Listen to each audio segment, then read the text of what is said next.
네. 지금 다 이런 것 같은데요. 일단 지금 컴퓨터로 접속하신 분 중에 허필선 목사님, 허필선 목사님, 이종훈 목사님도 이종훈 아직 목사님, 안 열어주시는 건데. 네, 이종훈 목사님 열어주세요. 이제 열었습니다. 자, 혹시나 안 열어진 분 있나요? 됐나요? 네, 이야기 계속해 가볼까요? 방금 여기 읽었던 27절에서부터 33절 사이에 이 본문이 뭐 누가복음은 분량이 비슷하니까 누가복음 놔두고요. 누가복음 놔두고 일단 포도원 비유 그건 이제 세 가지 마태나 누가 마가복음을 비교할 필요가 있어요. 근데 이제 여기 전체 분량으로 봤을 때는요. 어디를 보셔야 되냐 그러면 마가복음하고 마태복음 비교를 좀 해보셔야 돼요. 마태복음. 근데 동일한 게 나와요. 이 질문에서 세례요한 논쟁은 똑같이 들어가 있고요. 그리고 네. 포도원 비유 똑같이 들어가 있어요. 그런데 마태복음에는요. 비유가 무려 3개가 들어가요. 마태복음에만. 그러니까 마태복음을 잠깐 좀 가셔서 여기다 줄여 놓으시고 마태복음 잠깐 가셔서 좀 정리 좀 해보실 필요가 있으세요. 마태복음 23절 보시면 21장 23절 거기 보시면 그 질문 나와서 똑같이 먼저 세례요한 이야기 나오죠. 근데 세례요한 뒷부분이 있잖아요. 네. 네. 세례요한의 그 뒷부분에 두 아들 비유가 첫 번째 바로 붙어요. 네. 네. 28절에. 그리고 나서 33절 보시면 다른 한 비유를 들으라 하는 것이 바로 포도원 비유예요. 네. 포도원 비유. 그러니까 포도원 비유 앞서서 먼저 두 아들 비유를 말씀하셨다라는 것이 마태복음의 기억이에요. 네. 근데 마가복음은 그 여기 두 아들 비유라든지 누가복음도 없어요. 두 아들 비유가 없고. 그리고 또 하나 비유가 있는데 그게 22장 1절이죠. 예수께서 다시 비유로 대답하여 이르시되. 그래서 마태복음은 세 비유의 대답이 있으셨다는 것을 이야기해요. 그래서 이제 이렇게 정리해 볼 수 있겠죠. 예수님께서 무슨 권위로 성전에서 일하시는지에 대한 세 가지 답변. 그렇죠? 비유로서 하신 답변. 그 부분들이 있으니까 좀 정리해 보실 필요가 있고요. 그 중에 두 아들 비유는 우리가 많이 잘 알죠. 예 해놓고 안 가는 아들놈하고 안 가겠어요 해놓고 간 아들놈. 이야기잖아요. 여기 이야기가 그죠? 네. 21장 28절부터 보시면 네. 두 아들 이야기 그 이야기잖아요. 어떤 이야기 났냐? 근데 예수님께서 그 성전에서 가르치고 계시는데 그에 대해서 예수님을 근데 믿고 받아들인 사람들은 어떤 사람들이란 거죠? 특히 예수님 이야기가 아니라 세례요한이 복음을 전할 때, 세례요한이 회개의 복음을 전했을 때 네. 그걸 받아들인 사람들이 누구다? 세리와 청년, 죄인들. 세리와 청년 죄인들 그러면 바리새인들과 사두개인들은요? 아니죠. 믿지 않았다. 믿지 않았다. 네. 이거와 관련돼서 볼 수 있는 대표적인 데가 세례요한 이런 사람들 향해서 독사의 자식들이라고 한번 하신 적 있잖아요. 예. 거기가 마태복음 3장 7절 이하예요. 예. 3장 7절 이하부터 3장 12절까지 거기 내용 가운데 그들을 향해 독사의 자식들이라고 한번 쏴붙이고 했던 적이 있었거든요. 예. 아마 그 이후에도 이들은 세례요한의 이야기를 잘 받아들이지 않았던 모양이죠. 그런 지도자들은. 그리고 먼저 세례요한에 대한 관련된 이야기로 두 아들 비유를 말했고 그리고 나서 33절부터 비유는요. 누구를 향한 비유죠? 여기가 마가복음을 참고해 보세요. 마가복음 12장 1절 보시면 네. 예수께서 비유로 누구에게 말씀하셨다? 그들에게. 제자들. 그럼 그들이 누구예요? 제자들. 아니죠. 바리새인과 사두개인들. 그러니까 여기 지금 포도원의 비유 있지 않습니까? 그게 네. 대상이 정확히 딱 정해져 있어요. 모든 사람들을 향한 게 아니에요. 네. 이제 그러니까 이거 번역하고 이 대상을 설교할 때 이거 정확히 좀 하셔야 될 필요가 있고요. 그리고 하나 더 우리 다시 마태복음 가셔서 22장 있죠. 22장 1절이 뭐냐 그러면 이게 예수님의 권위에 대한 답변이에요. 그러니까 예수님의 세 가지 비유는요. 첫째, 두 아들의 비유는 누구와 관련된 비유? 세례요한. 세류와 관련된 비유. 그리고 포도원의 비유는 누구를 향한 비유? 바리새인. 바리새인. 바리새인과 사두개들을 향한 비유. 그리고 22장 1절부터 14절이 예수님의 권위에 대한 비유예요. 네. 거기서 예수님께서 어떤 권위를 가지고 그 자리에 계신가 하는 답변이 여기 사실은 마태복음에 있지 다른 복음서에는 없어요. 네. 그래서 예수님이 성전에서 어떤 권위를 가지고 지금 계시는가, 어떤 권위로 지금 성전에 계시지 하는 것을 설교하시려면 22장 1절부터 14절을 가지고 비유하셔야 돼요. 이게 보면 천국 비유거든요. 천국 비유인데, 자, 혹시 마태복음 저하고 좀 만나본 적이 없으시죠? 근데 제가 그 마가복음 4장을 이야기할 때 우리 저기서 천국 비유 그때 하셨잖아요. 네. 기억나세요? 네. 예수님의 천국 비유는 누구를 대상으로 한다? 예수님이 말씀한 천국 비유는 누구다? 천국 입고로 누구다? 예수님. 예수님 자신. 기억나십니까? 네. 혹시 그렇게 말씀드렸던 거? 예. 예. 그런다면 여기 22장 2절에 천국은 마치 자기 아들을 위하여 혼인잔치를 베푼 어떤 임금이라고 그러잖아요. 네. 여기서 예수님은 누구게요, 그러면? 임금이죠. 임금. 어떤 분은 아들이라고 한단 말이에요, 이게. 임금. 근데 여기서는 누구라고요? 임금. 임금. 그럼 예수님께서 그 성전에 앉아 계신 권위가 무슨 권위예요? 임금의 왕. 임금. 왕의 권위예요, 왕. 유대인의 왕으로서 지금 거기 앉아 계신 거예요. 예수님이 자신을 가리켜서 그렇게 말씀하는 거죠. 그럼 그 왕은 어떤 권위가 있나요? 그다음 보면 종들을 보내어 청한 사람들을 혼인잔치 오라 그러잖아요. 네. 그 왕은 어떤 권위를 가지고 있나요? 청할 사람을 청할 권위를 가지고 있어요. 네. 그리고 불을 초청. 네, 초청의 권위가 있어요. 초청의 권위가 있어요. 그리고 초청했는데 안 오죠. 핑계대고. 네. 핑계대고 안 오니까 그 사람들을 어떻게 해요? 예. 6절 이제 6절에 보면 6절. 종들분이 모욕하니까 7절에 네. 군대를 보내어 진멸하고. 어떤 권위가 있어요? 징계. 그렇죠. 진멸. 진멸할 수 있는 권위가 있는 왕이에요. 그럼 예수님께 지금 성전에 가셔서 들어가셨는데 어떤 권위도 가지고 들어가신 거예요? 어떤 권위로 지금 거기 자리에 계신다? 왕. 우리는 초청만 생각하잖아요. 근데 그 초청을 거부한 사람한테 뭐 할 수 있어요? 임계. 심판을 명할 수 있는 권위가 있는 거죠. 그 다음에 다른 사람 18절 거기 8절 이하 보면 혼인잔치 준비된 본래 초청된 사람이 안 오잖아요. 네. 어떻게 해요? 다른 사람을 부르라 그러잖아요. 네. 다른 사람 부르잖아요. 그러면 본래 초청된 자 말고 다른 자도 초청할 수 있는 권위가 누구한테 있어요? 이분에게 있죠. 자, 예. 본래 초청된 자가 누구예요? 유대. 유대인들, 유대인이겠죠. 예. 그러면 다르게 초청된 자는 누구예요? 그러면 여기 이방인들, 이방인들. 그렇게 말씀하시면 안 되고 교회라고 그러셔야 돼요. 교회. 항상 우리가 자칫하면 유대인, 이방인 그것저것 하시면 안 된단 말이에요. 구약은 누구를 중심으로 가요? 유대인들 이스라엘 중심으로 민족 네. 맞아요. 이스라엘 민족이에요. 근데 신약은 누구 중심이에요? 교회 교회. 중심. 교회거든요. 이방인이 아니란 말이에요. 교회거든요. 그러니까 항상 여기 부를 때 예수님께서 부른 사람들은 누구라고 우리 해야 되냐 그러면 교회라고 하는 게 좀 옳다고. 교회. 교회라고. 근데 교회의 주 될 사람들은 어떤 사람이 많을까요? 이방인들이 초대된 사람 많죠. 봐보세요. 10절에서 초대된 사람 중에 교회로 부름받은 사람이 어떤 사람이 제일 많아요? 악한 자. 네, 악한 자가 많아요. 이게 우리에게 용기가 되는 거예요. 예수님께 부름받은 자들 중에 착해서만 부름받은 게 아니라는 거예요. 도리어 예수님께 부름받은 자 중에 이 땅에 본래 착했던 사람 그렇게 많지 않은가 봐요.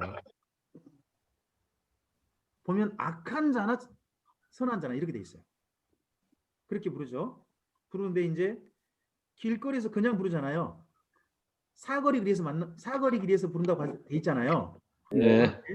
이 사람들이 갔는데 손님이 가득하다 그러잖아요. 한번 여쭤볼게요. 이스라엘 민족의 혼인잔치하고 장례식하고 차이점이 뭐죠? 혼인잔치 손님하고 장례식 손님의 차이점.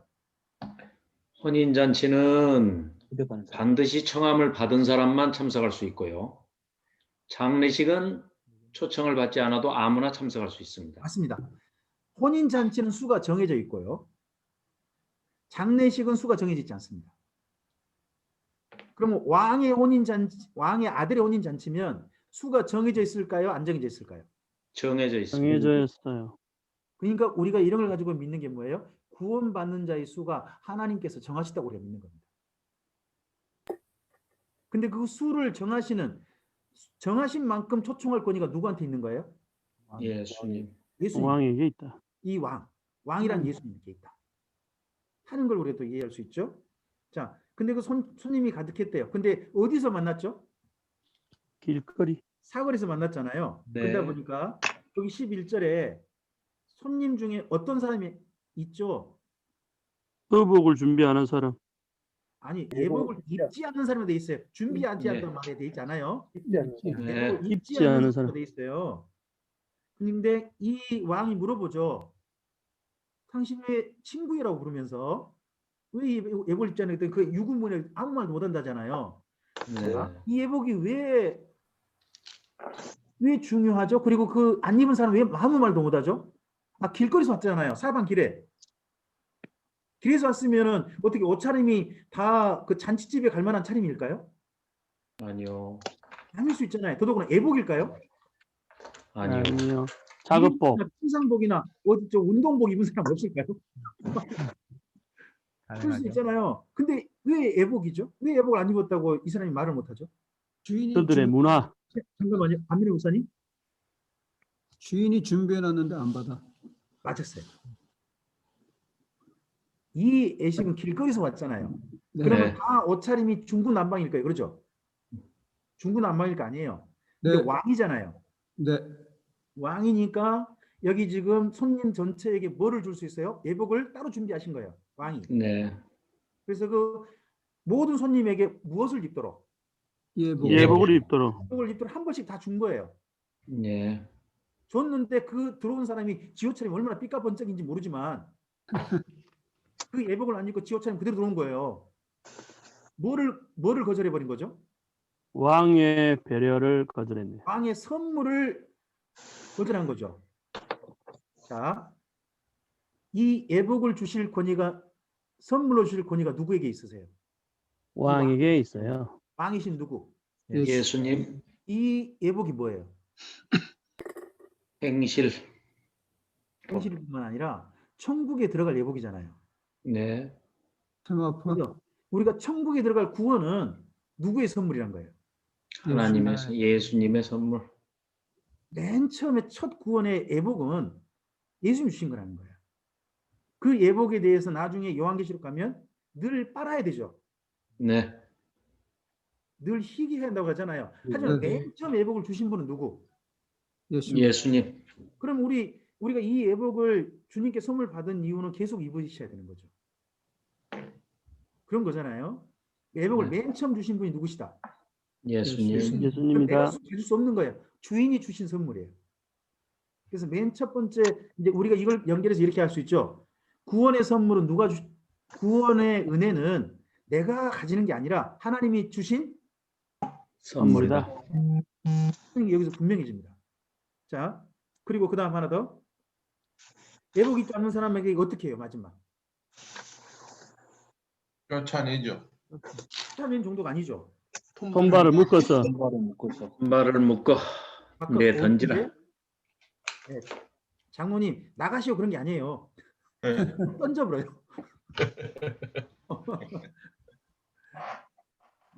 당신 자기 없다는 거죠. 이게. 결국 여기 이 모든 권위를 가지고 이러한 권위를 가지고 그 성전에 앉아 계신 분이 누구시다? 예수님. 그 이야기를 여기서 당신이 무슨 권위로 이 자리에 앉아 있느냐는 이야기를 예수님은 이 비유로서 말씀하신 거예요. 근데 이런 예수님을 유대인들은 알아봐야 못 알아봐요. 못 알아봅니다. 이 비유는 못 알아들은 모양이에요. 근데 세례 요한 이야기 먼저 다시 돌아가죠. 우리 이제 다시 마가복음 가보겠습니다. 무슨 권위로 이 일을 행하느냐라는 네. 바리새인들의 질문에 예수님이 이 비유로 말씀하셨다는 거죠. 예, 그렇죠. 그래서 예수님의 세 가지 비유가 있는데 첫째는 네. 세례 요한에 대해서 바리새인들이 어떻게 했는지, 바리새인과 사두개인이 어떻게 했는지 비유가 두 아들 비유. 네. 그렇죠?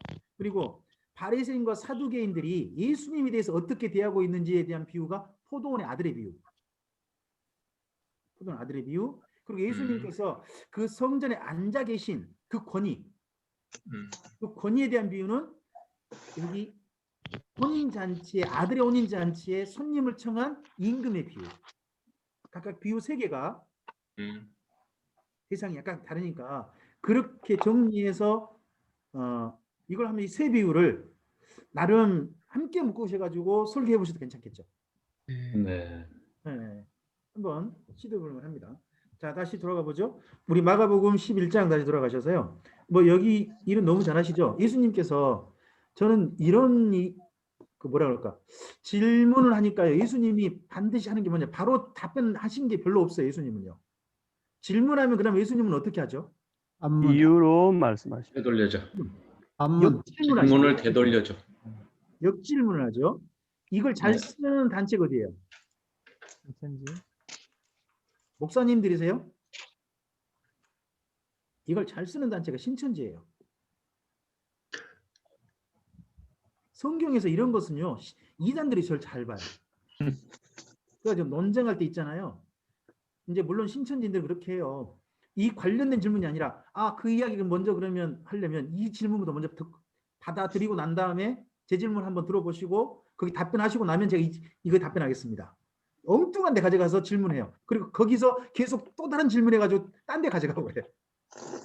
그게 신천지의 방법론이긴 한데 예수님께서는 이 관련된 질문이죠. 예수님의 역질문이 전혀 상관없는 질문이 아니죠. 이제 여기 이제 읽어가다 보면 오늘 예수님 역질문이 2번 나올 거예요. 몇 번 나오는데 하나는 가장 큰 계명이 무엇입니까? 라는 네. 질문이 있어요. 그래서 네. 예수님이 하신 역질문이 뭐죠? 너희는 무엇이라 읽느냐? 맞죠?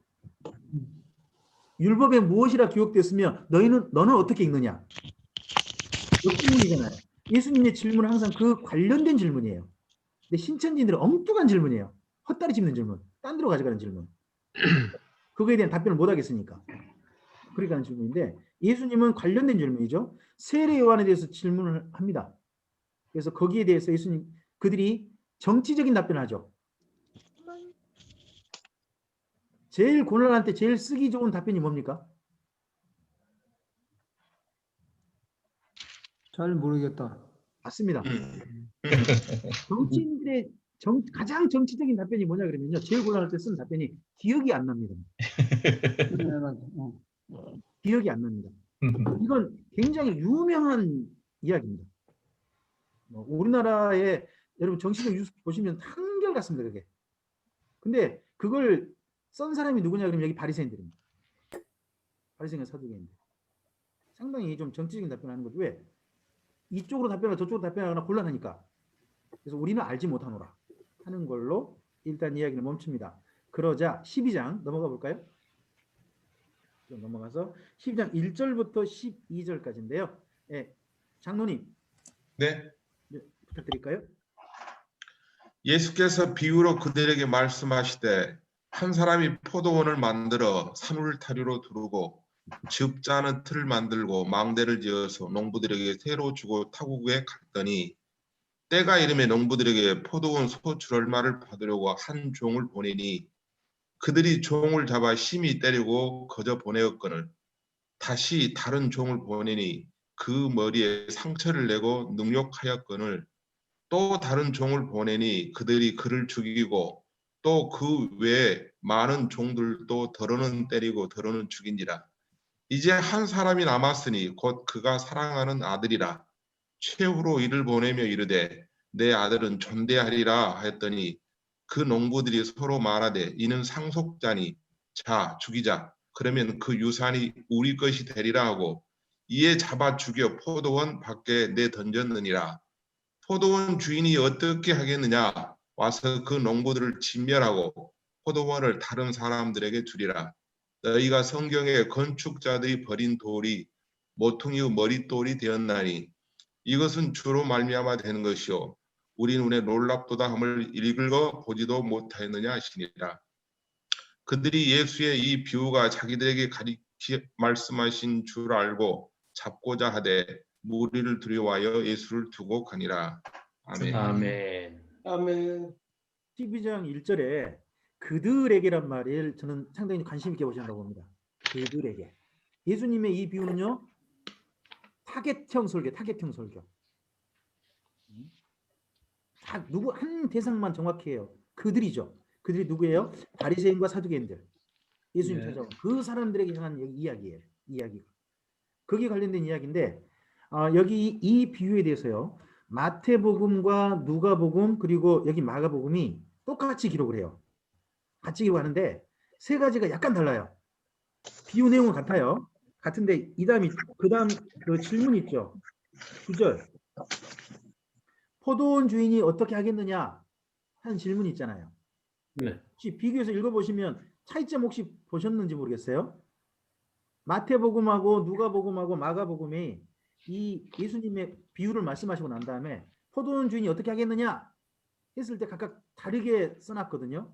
그 다음을 마가복음 보시면 예수님께서 그냥 물어보고 바로 그 다음 내용을 이야기하셔요. 그렇게 돼 있죠? 예수님 그냥 하신 걸로 돼 있잖아요. 자, 근데 마태복음하고 누가복음 반응이 있어요. 반응. 네. 네. 근데 반응을 잘 읽어보시면 마태복음에서 반응한 사람과 그리고 누가복음에서 반응한 사람이 달라요. 혹시 그거 진짜 읽어보셨나요? 잠깐 마태복음 먼저 가볼까요? 이건 좀 네. 확인 한번 해보죠. 마태복음 21장 33절 이하죠.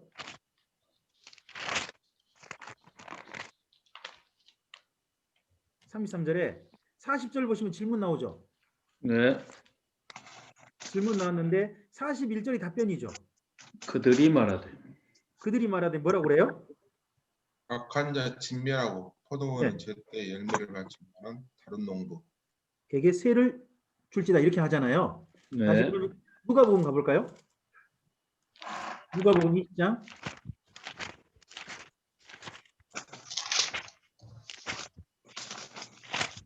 9절부터 보면 포도원 비유잖아요. 네.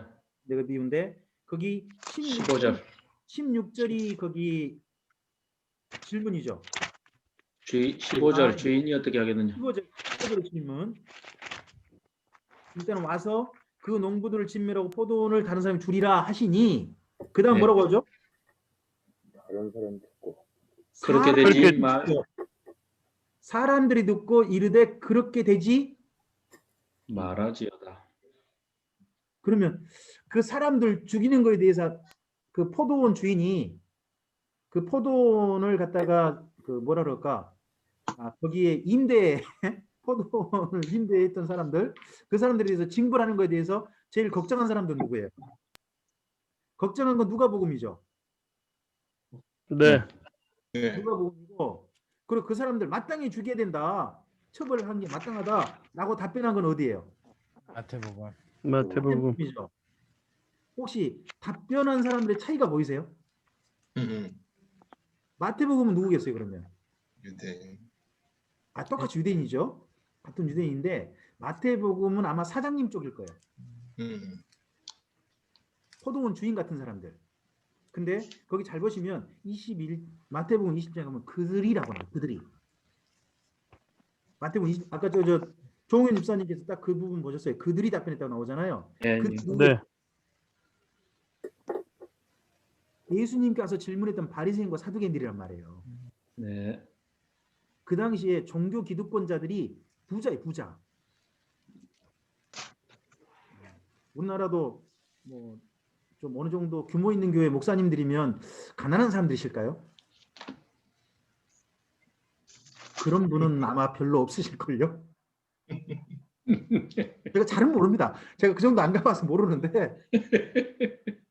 근데 여기 지금 얼굴 비치신 분 중에 따로 사는 분이 한 분도 안 보이셔가지고 생활 형편이 괜찮은 분이 제 보기는 아마 없으실 것 같은데. 10장. 우찬호 목사님 괜찮으시겠다, 그죠?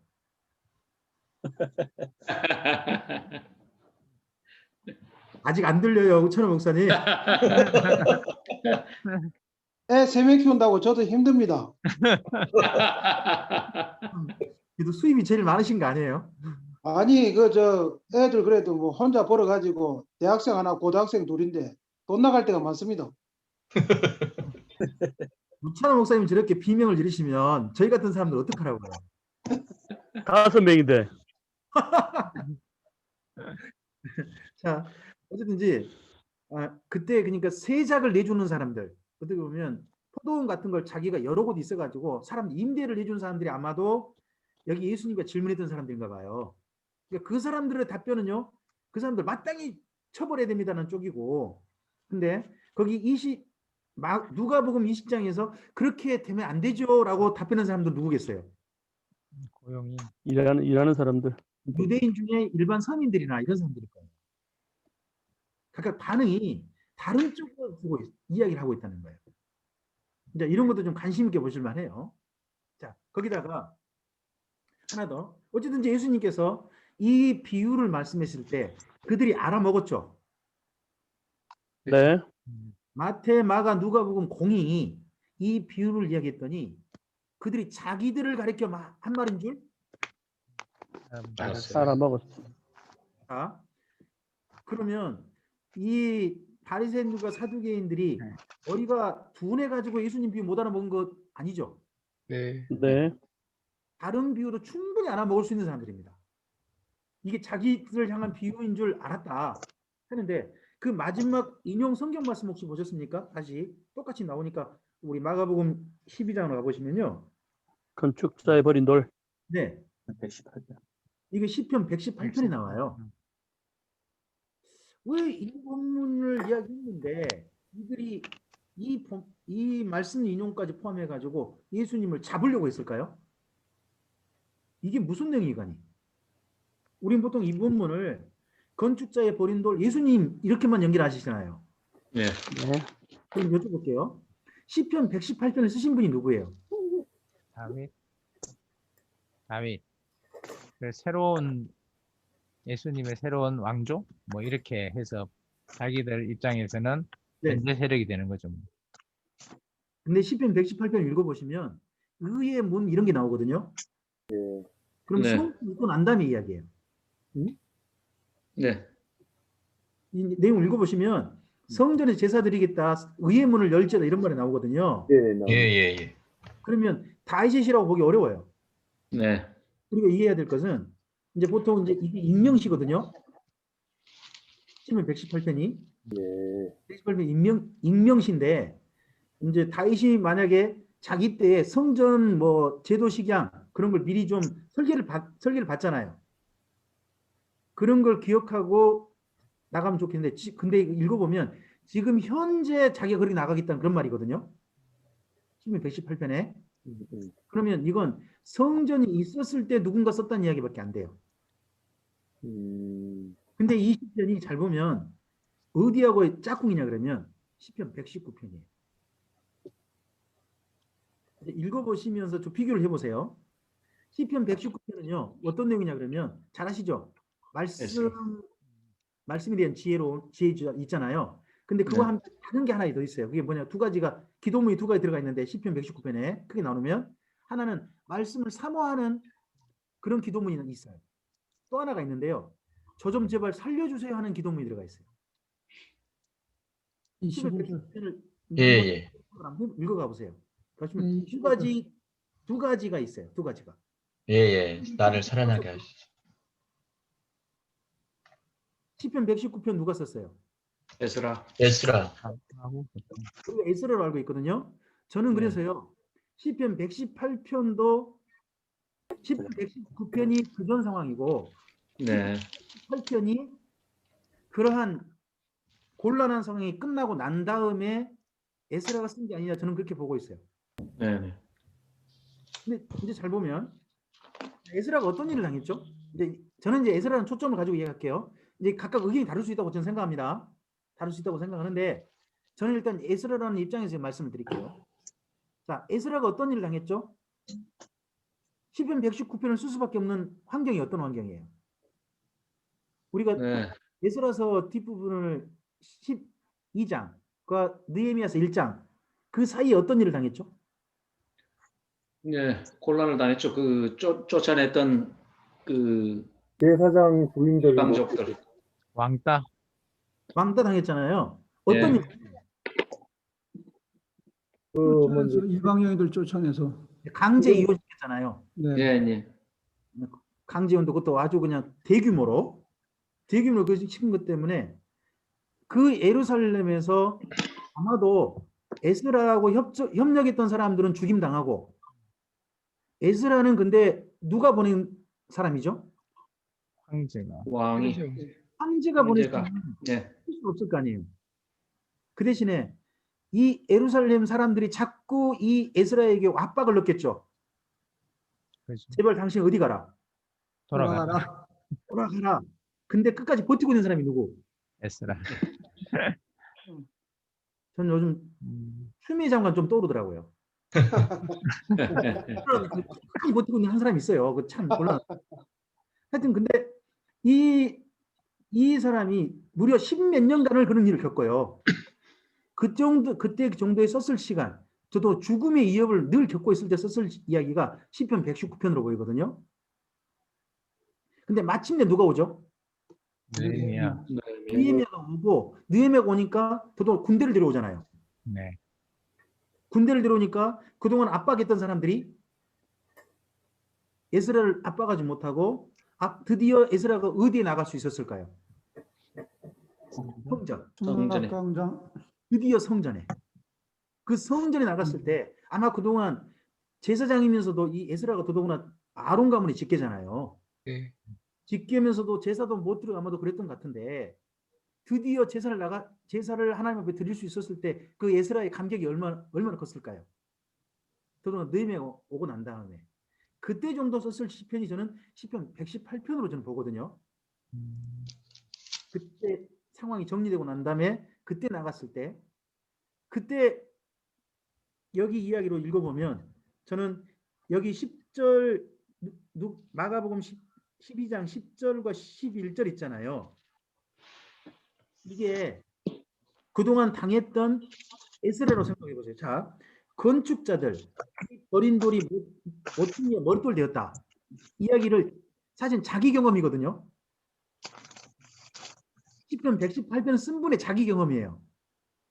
원래 이게 미래식 아니고 예언식 아니고 자기 경험이거든요. 원래 그 내용 읽어보시면 읽어오신 거 맞죠? 예, 예. 근데 그렇게 못 읽으신 거예요?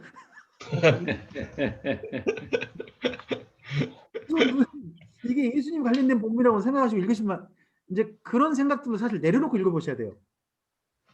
그러다 보면 또 다른 게 보이는데 자 보세요. 그럼 에스라가 그동안 몇 년 동안 여기 예루살렘에서 마치고 어떤 취급받은 거죠? 여기 10절과 11절을 에스라 이야기로 생각 한번 하시고만 거기에 이제 거기에서만 국한해서 한번 이야기해 보자고요. 건축자들은 누구고 버린돌은 누구예요? 바리새인들. 아니 일단 이제 시편 118편 돌아가세요. 아, 예. 아벨론. 네. 포로 귀환. 보레서.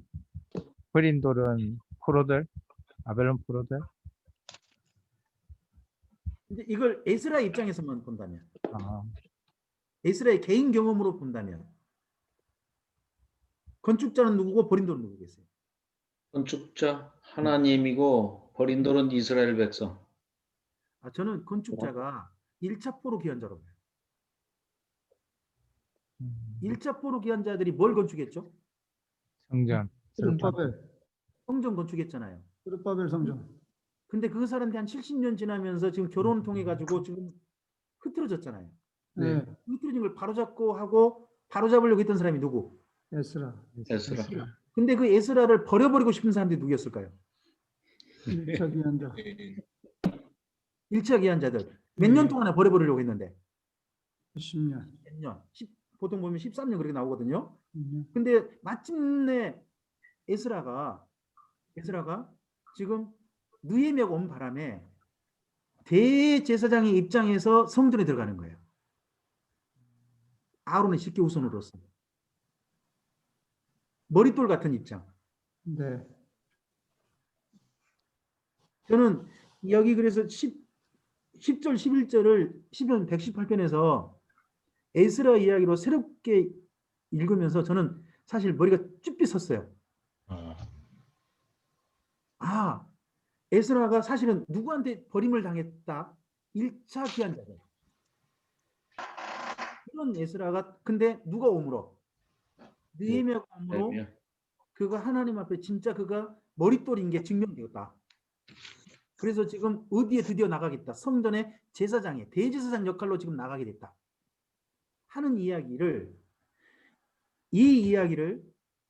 여기 예수님을 만나는 바리새인들과 사두개인들은 알까요? 모를까요? 그런 이야기인 거예요. 알았다는 거죠. 모르죠. 알았다고 저는 생각이 돼요. 알았다. 자, 지금 이제 성전 주인, 그 당시 예수님 오셨을 때 성전의 주인인 것처럼 행세하는 사람들이 누구예요? 건축자들 바리새인들이죠. 행세하는 사람들. 저는 바리새인과 사두개인들이라고 생각해요. 네. 근데 그런 그들이 버려버리고 싶은 사람이 한 사람 있는 거예요.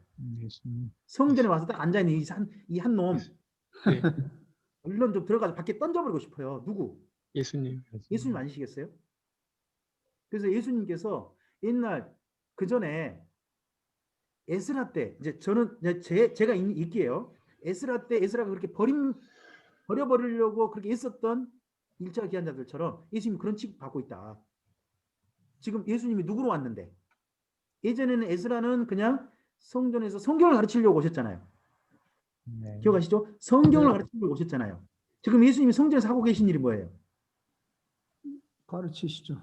성경을 가르친 일로 지금 그 자리에 계시잖아요. 네. 가르친 일로. 근데 그 전에 에스라가 그렇게 귀중한 사람인데 버려버리려고 했던 것처럼 예수님께 성전에 지금 왕으로 오셨고 가르친 자로 왔는데, 즉 메시아로 왔는데 당신들이 지금 메시아를 지금 어떻게 하고 있다? 버리려고. 버려버리려고 하고 있다. 이런 이야기를 그들은 이 비유가 자기들을 가리켜 알아먹었다는 거죠. 에스라에게 죄를 지었던 사람, 그 악한 마음을 품었던 사람들처럼 똑같이 그러고 있다. 그리고 악한 사람이 누구다? 당신들이다. 하는 이야기로 저는 그렇게 읽었어요. 여기 본문을 그래서 여기 시편 118편에 여기를 하필 다른 본문 말고 이 본문을 인용했다고 봐요. 우리는 무조건 이 본문을 애언적 입장에서만 읽잖아요. 그러지 말고 시편 118편을 쓰신 분의 개인 경험으로 한번 읽어보세요. 그 본문을 다시 돌아가셔가지고 그렇게 읽어보시면 이러거든요. 구약의 사건이 신약의 그림자가 돼서 신약에서 실제로 나타날 때가 있죠. 그런 경우들 많잖아요. 네. 네. 이것도 그런 경우라는 거죠. 가령 다윗이 겪었던 친구가 배신했던 사건 있잖아요.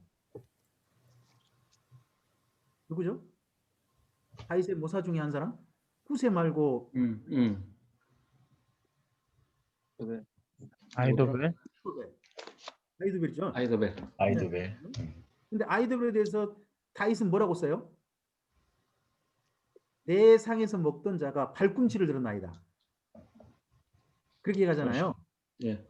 근데 그게 나중에 누구의 이야기로 또 연결되어져요? 예수님과 가룟유다 이야기로 연결되지잖아요.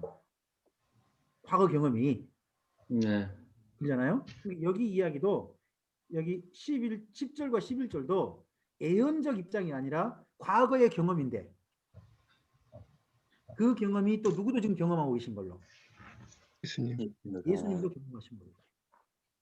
그렇게 연결해도 저는 어색하지 않다고 봅니다. 근데 네네. 이 10절과 11절을 지금 우리 김명주 목사님께서 에스라의 이제 자기 경험이나 심경 이렇게 너무 수준 높고 심도 있게 이렇게 연결해서 지금 우리한테 설명을 해도 잘 와닿지가 않는데 이 사람들이 과연 이 말을 듣고 네. 자기들을 가리켜 하신 말씀인 줄 알고는 네. 아닌 것 같고 네. 10절 바로 이전까지 포도원 비유 네. 1절부터 9절까지의 내용은 누가 들어도 자기들 얘기거든요. 네. 네. 그래서 이렇게 심도 있게 수준 높게 얘기하시면 네. 유대인들 몰랐을 것 같은데요. 그럴 수도 있죠. 근데 저는 그 유대인들 중에 바리새인들 같은 경우 제일 존경한 분이 누굴까요? 모세. 에스라. 에스라. 에스라거든요. 예. 그럼 에스라가 썼다고 생각되어지는 시편, 사실 제가 시편 118편, 119편 뭐 저도 에스라로 보지만 유대교에서도 그렇게 보는 걸로 제가 어느 정도 들은 것 같거든요. 네. 그러면 그런 녀석이 누구한테서 왔겠어요? 다 시편을 연구했던 바리새인 이런 사람을 통해서 왔을 거라고 좀 보거든요. 그러니까 예수님이 그들이 어떻게 보면 알만한 본문을 가지고 이야기했을 가능성이 더 높다고 봐요. 그 사람들에게 알만한 본문. 저는 일단 그렇게 읽었어요. 저는 심히 모르라고 어렵도다. 생각되진 않아요. 네, 조은 집사님. 심히 어렵도다. 아니 근데 말이 되네 이렇게 하니까. 네, 그렇습니다. 저는 네. 그냥 그러니까 이거 말 된다 이렇게 준 거를 예. 이때까지 이런 걸 못 들어봤나. 예, 저희는 공감합니다. 네. 100% 공감합니다. 이 말이 되네. 시편을 그냥 읽지 마시고 쓴분이 누굴까 생각하시고 그리고 이분이 어떤 경험을 가지고 이런 이야기를 하고 있지를 가지고 한번 그런 관점으로 한번 시라는 관점이 있지만 보통 시편이 나오기 전에 어떤 사건이 있거든요. 이거 누가 썼을까? 이 사람은 어떤 사건을 배경으로 이런 시편을 쓰게 됐을까? 하는 그런 관점으로 읽어보는 건 상당히 중요하다고 생각해요. 그죠? 한번 그런 관점에서 좀 읽다 보면 보이는 게 있는데 저는 시편 118편하고 119편 두 편 설교하다가 그때 118편이 이거 에스라가 쓴 게 분명하다라는 저만의 감. 네. 저만의 감이 왔을 때 머리가 좀 있었다니까요. 이게 119편이 먼저 사건, 118편이 그 다음.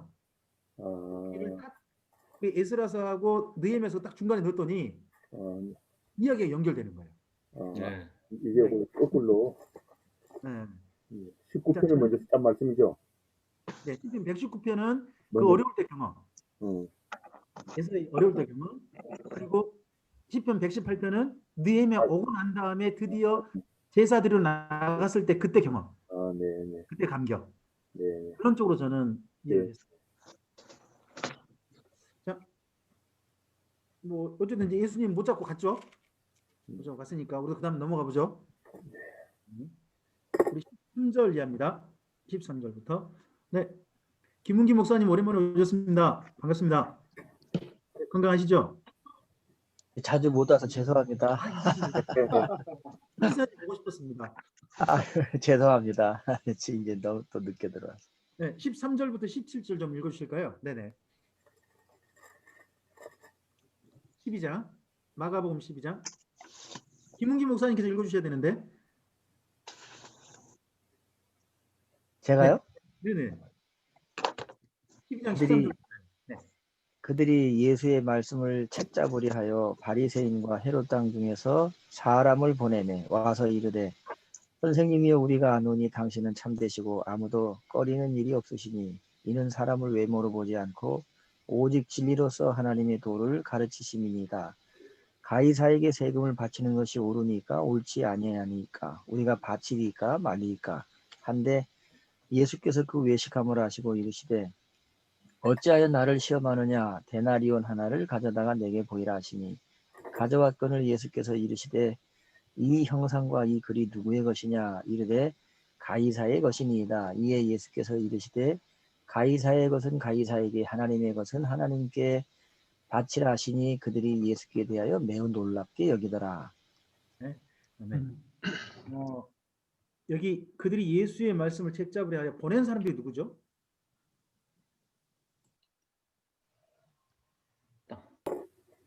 바리새인과 바리새인과 헤롯당. 헤롯당. 이건 헤롯 땅이라고 되어 있습니다. 사두개인이 아니고 헤롯 땅. 예. 그 두 쪽이 다 한쪽은 율법, 한쪽은 정치적 입장, 뭐 이런 쪽에서 걸 수 있는 사람들을 보낸 것 같고요. 우리가 잘 아는 이야기죠. 잘 아는 이야기 중에 어쨌든 이제 뭐 칭찬 어느 정도 좀 칭찬해주고 그러고 나서 가이사의 세금을 바치는 게 옳습니까? 옳지 않습니까? 유대인들은 로마 제국에게 세금 바치는 것에 대해서 좋아했을까요? 싫어했을까요? 싫어했죠. 싫어했어. 좋아했을 사람 없다고 좀 봅니다. 예. 아마 싫어했을 겁니다. 그런 민중 분위기 봤겠죠. 알고 있겠죠. 예. 알고 있겠죠. 그러면 바치라고 하면 누구 편 드는 거야 돼요? 로마 편. 로마 편. 누구랑은 등지는 거야 이제? 유대인들하고 등지는 거예요. 바치지 말자 그러면요. 고발해야죠. 이거 로마에 대한 역적이 되는 거죠. 이걸 네. 보고 양날의 검이라 그럽니까? 예. 되는 거죠. 그런 설명을 가지고 온 겁니다.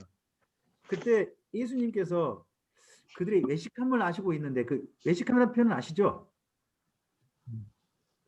외식한단 말이 뭐죠? 겉과 속이 다른 거. 가장 기본적인 뜻, 기본 의미, 기본 단어의 의미가 뭐죠? 가면을 쓰다. 포크라테스. 옛날에는 연극할 때 가면을 썼다고 합니다. 예. 요즘 말하면 뭐죠? 그 TV에 나오는 그 연극 저 드라마 배우들 그 사람이 그 사람은 아니잖아요. 네.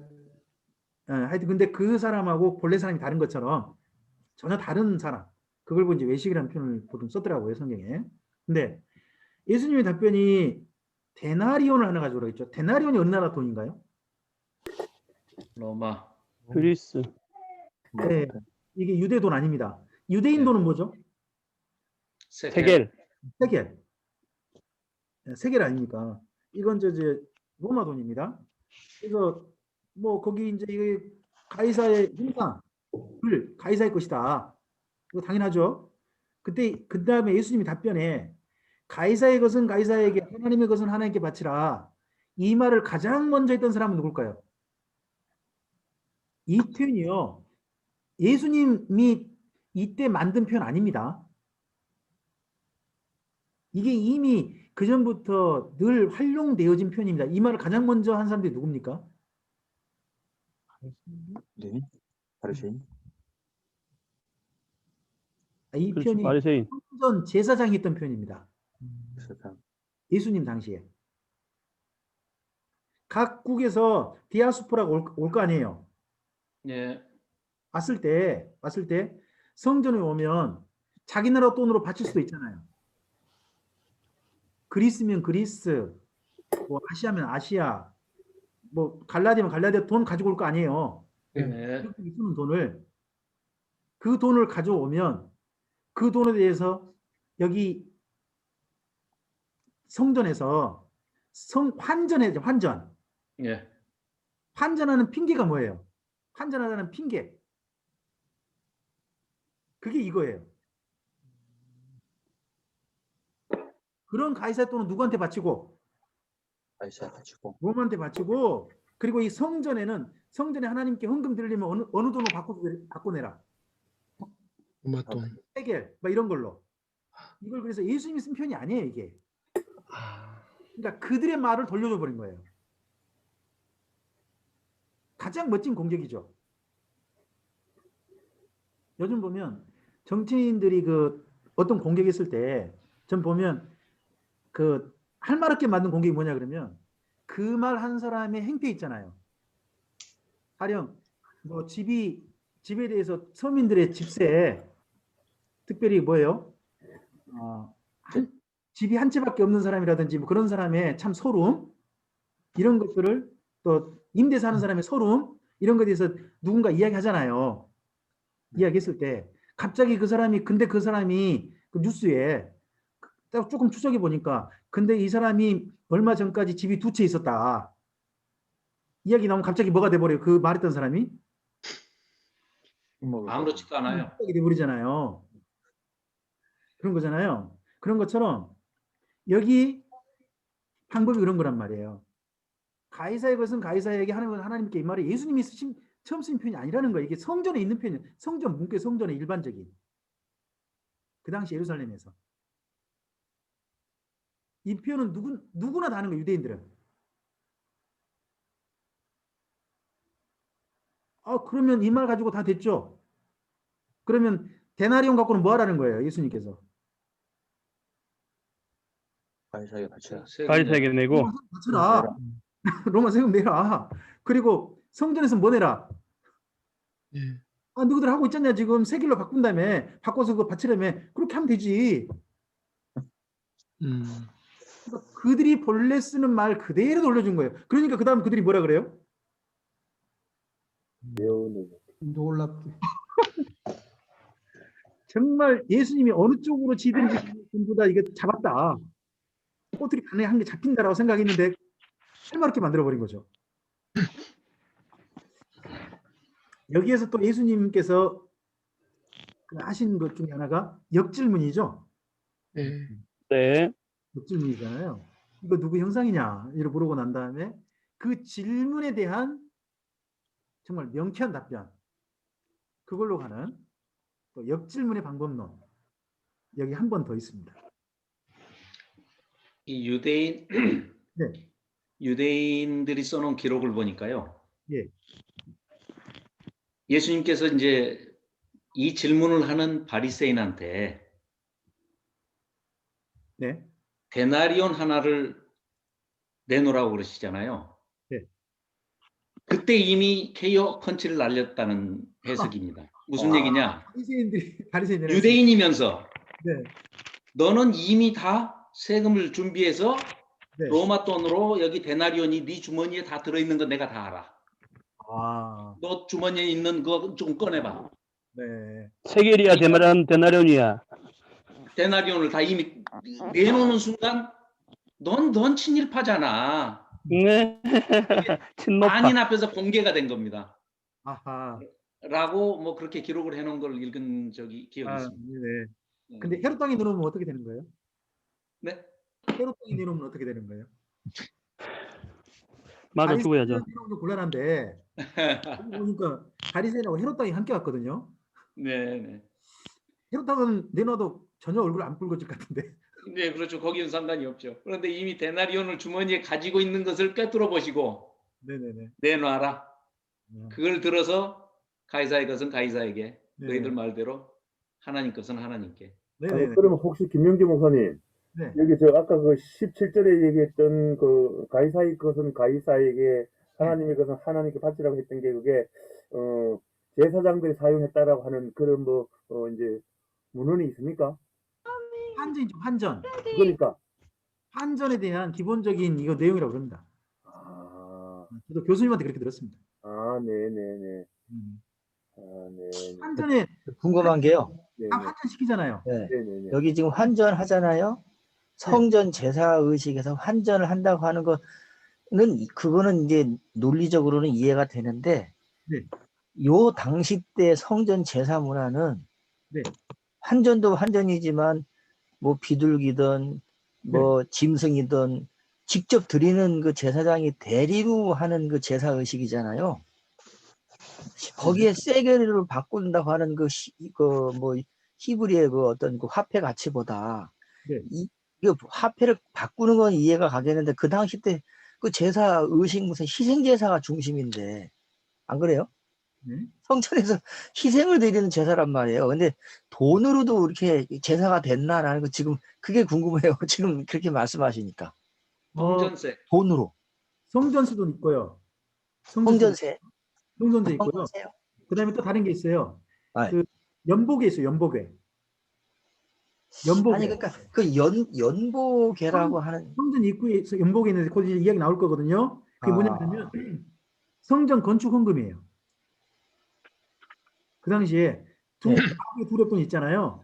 그게 성전 건축 헌금이거든요. 11조 그런 게 아니고 건축 헌금이에요. 근데 이제 이 그 가이사의 것은 가이사에게 하는 게 데나리온을 그 세겔 그 이제 그 유대인들이 쓰는 화폐 가치로 바꿔서 하나님께 드린다고 하는 개념은 이해가 되는데 그 당시 때 그러면 희생 제사를 드리는 제사 문화하고 돈으로 그 세겔이나 이런 그 유대인들 화폐로도 바꿔서 하는 그 제사 문화가 동시에 다 됐다는 겁니까? 희생 제사도 하고 김홍기 목사님 돈으로도 구약부터 있었어요. 구약부터. 그러니까 구약 때부터. 구약부터 이미 있어요. 성전세라든지 그리고 개인적으로 하나님 앞에 드리는 반세겔인가 내잖아요. 예. 인두세 인도세. 하나님 앞에 드렸던 그런 게 그건 이미 화폐로. 그거는 화폐로 이렇게 해서. 이건 반세겔이잖아요. 세겔. 예, 세계를.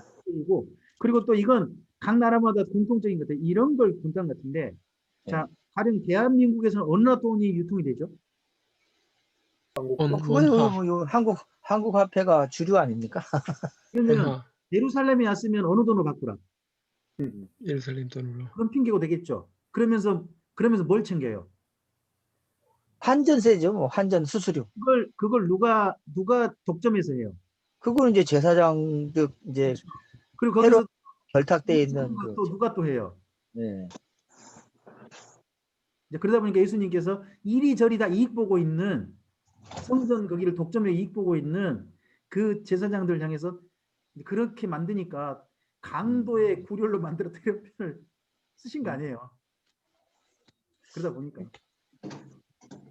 관련된 이야기도 계속 자전 병행했다고 하는 걸로 이해를 해야 되겠네요. 돈으로도 환전 바꿔서 드리고 희생 이제 짐승이나 원래 그 제사 의식 자체는 그동안에 알고 있었던 성전 그 제사는 무조건 제물을 드리는 희생 제사였었거든요.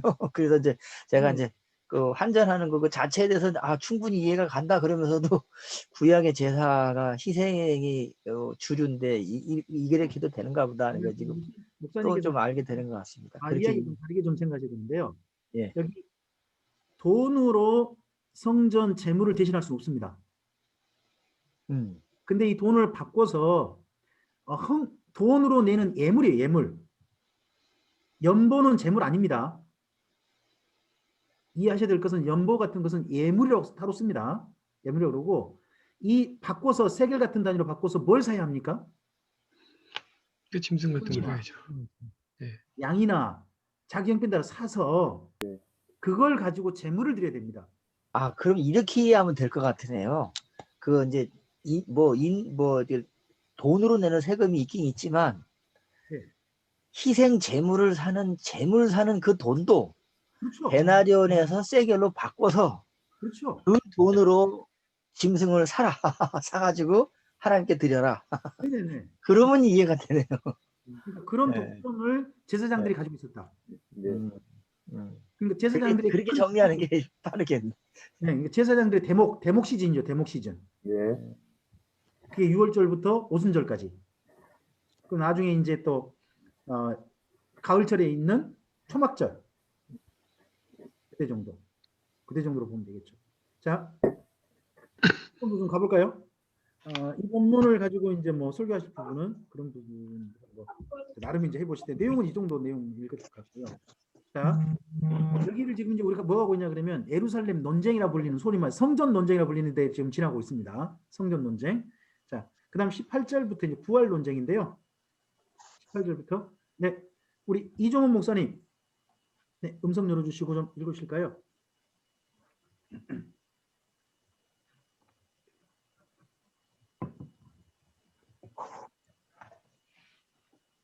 부활이 없다는 사두개인들이 예수께 와서 물어 이르되 선생님이여 모세가 우리에게 써주시기를 어떤 사람의 형이 자식이 없이 아내를 두고 죽으면 그 동생이 그 아내를 취하여 형을 위하여 상속자를 세울지니라 하였나이다. 7형제가 있는데 마지가 아내를 취하였다가 상속자가 없이 죽고 둘째도 그 여자를 취하였다가 상속자가 없이 죽고 셋째도 그렇게 하여 7이 다 상속자가 없었고 최후의 여자도 죽었나이다. 7사람이 다 그를 아내로 취하였으니 부활 때 곧 그들이 살아날 때에 그 중에 누구의 아내가 되리이까? 예수께서 이르시되 너희가 성경도 하나님의 능력도 알지 못함으로 오해함이 아니냐. 사람이 죽은 자 가운데서 살아날 때에는 장가도 아니가고 시집도 아니가고 하늘에 있는 천사들과 같으니라. 죽은 자가 살아난다는 것을 말할진대 너희가 모세의 책 중 가시나무 떨기에 관한 글에 하나님께서 모세에게 이르시되 나는 아브라함의 하나님이요 이삭의 하나님이요 야곱의 하나님이로다 하신 말씀을 읽어보지 못하였느냐. 하나님은 죽은 자의 하나님이 아니요 산자의 하나님이시라. 너희가 크게 오해하였도다 하시니라. 아멘. 아멘. 아멘. 제가 여기 본문을 읽다가 예전에 전 5명인 줄 알았거든요. 근데 읽어보니까 7명이에요. 아들 형제가 7명인데 그 첫째부터 해서 아내가 1명인 거죠. 네. 네. 있지도 않을 만한 그런 사건을 갖다가 이렇게 만들어놔가지고 이렇게 좀 해놨어요. 이 부활이 없다고 하는 사두개인들이 와서 따로 질문했다고 그러지 않습니까? 네. 이 질문을 했을 때 제일 그전부터 답변을 못했을 사람은 누굴까요? 바리새인들. 바리새인들이 이 질문하면 답변하기 좀 어려웠던 것 같아요. 근데 예수님께 이 질문을 가져올 만한 또 근거가 되는 사건이 있었을까요?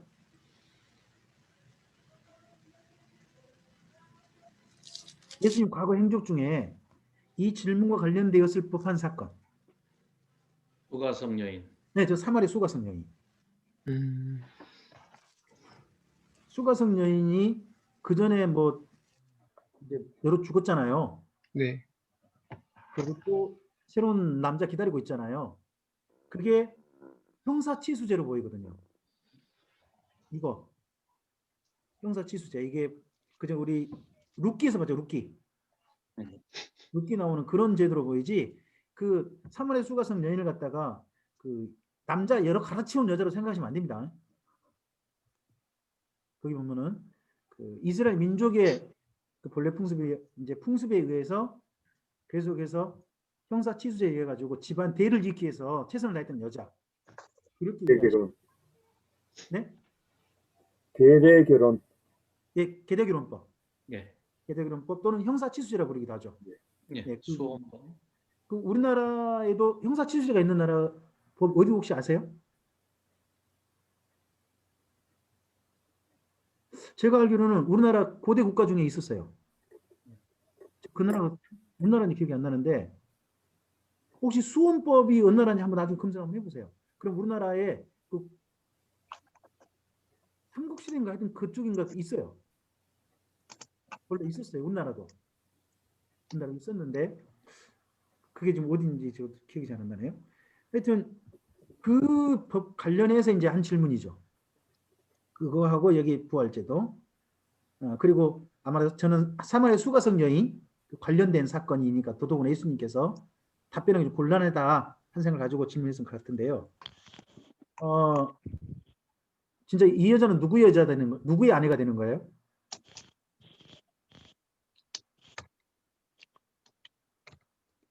근데 또 여기 있다 보니까 저에게 저에게 아내는 12년 현재 최복음이라고 하는 여인으로 만나서 29년 산 것 같아요. 함께 그렇게 살았는데 제가 죽고 나서 부활할 때 제 아내는 제 아내일까요? 하지 마세요. 보시고서 그런 생각 안 해보셨어요? 한 번도? 성경도 하나님을 알지 못하는구나.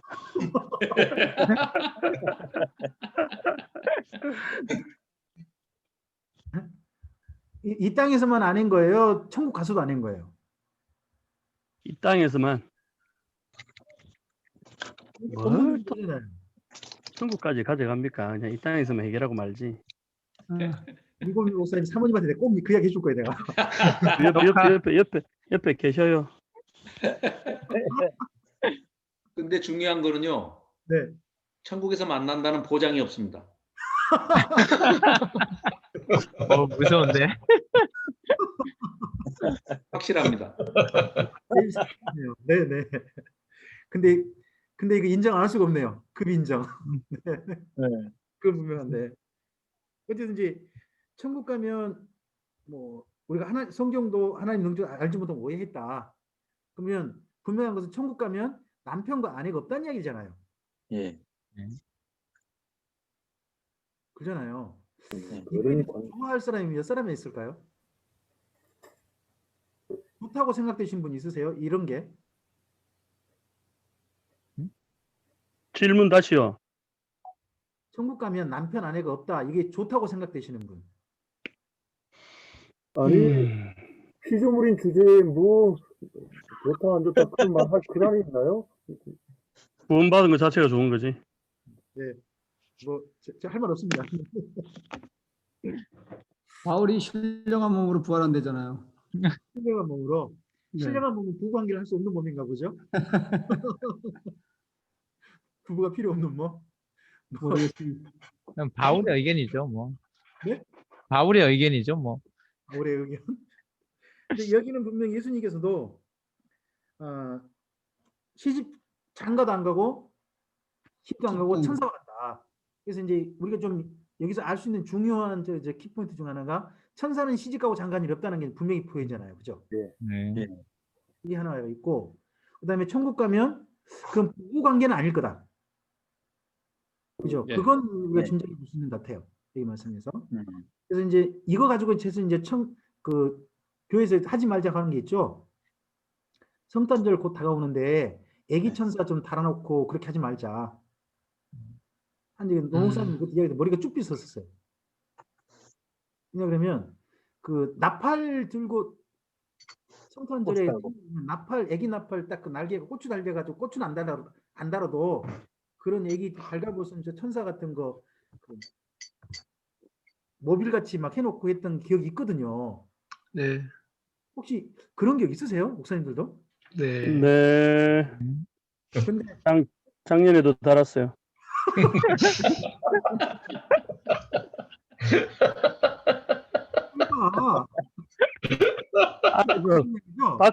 밖에다 달았어요. 밖에다가 이제 그래가지고 버렸어요. 제가 이거 읽어보고서 제가 참 이게 서양 미신에 쫓아갔구나. 성경과 달리 한 생각 많이 해봤죠. 천사는 뭐가 없다. 성별이 없다. 성별 없다. 그러니까 뭐도 없다. 결혼도 없다. 결혼 없다. 그럼 결혼이 없다면 천사에게 없는 사람, 천사에겐 있지 않는 사람. 부모가 없다. 에로스. 에로스라는 사람이 없다. 그럼 에로스는 누구만의 특권이다. 사람만의 특권이다. 네. 사람만이 가지는 특권이다. 천사도 못 해본 사랑을 우리는 하는 거죠. 천사도 못 해본 사랑을. 어디든지 그런 특권이 있는 대신에 또 천사는 또 아기가 없고 부모가 없다 보니까 가족 간의 사랑도 없겠죠? 네. 그죠? 에로스것은 당연히 가족 간의 사랑도 없을 것 같아요. 그러면 천사가 있다고 한다면 아마도 우정 정도? 농사님 그 사랑하실 때 그런 얘기 좀 하시거든요. 천사가 있다면 우정 정도가 없다. 그래서 하나님께서 사람들에게 분부해 주신 사랑의 정도가 천사보다 훨씬 높다. 우리는 다양한 사랑을 경험할 수 있다 하는 이야기 하시는데 어제 이 부분 가지고 그런 이야기 한번 좀 해볼 수 있을 것 같아요. 천사가 되기를 부러워하지 마라. 사람인 걸 감사하라. 뭐 이런 이야기. 사람인 걸 감사할 수 있는 가장 큰 조건이 뭐다? 사랑해 볼 수 있는 거다 하는 거. 뭐 그런 쪽 이야기지 않을까 싶습니다. 그리고 뭐 이 다음 이야기들은 좀 읽어볼 만하되 거기 26절 있죠. 나는 아브라함의 하나님, 이삭의 하나님, 야곱의 하나님이로다 하신 말씀을 읽어보지 못했느냐? 왜 이 말씀이 부활 관련된 말씀이에요?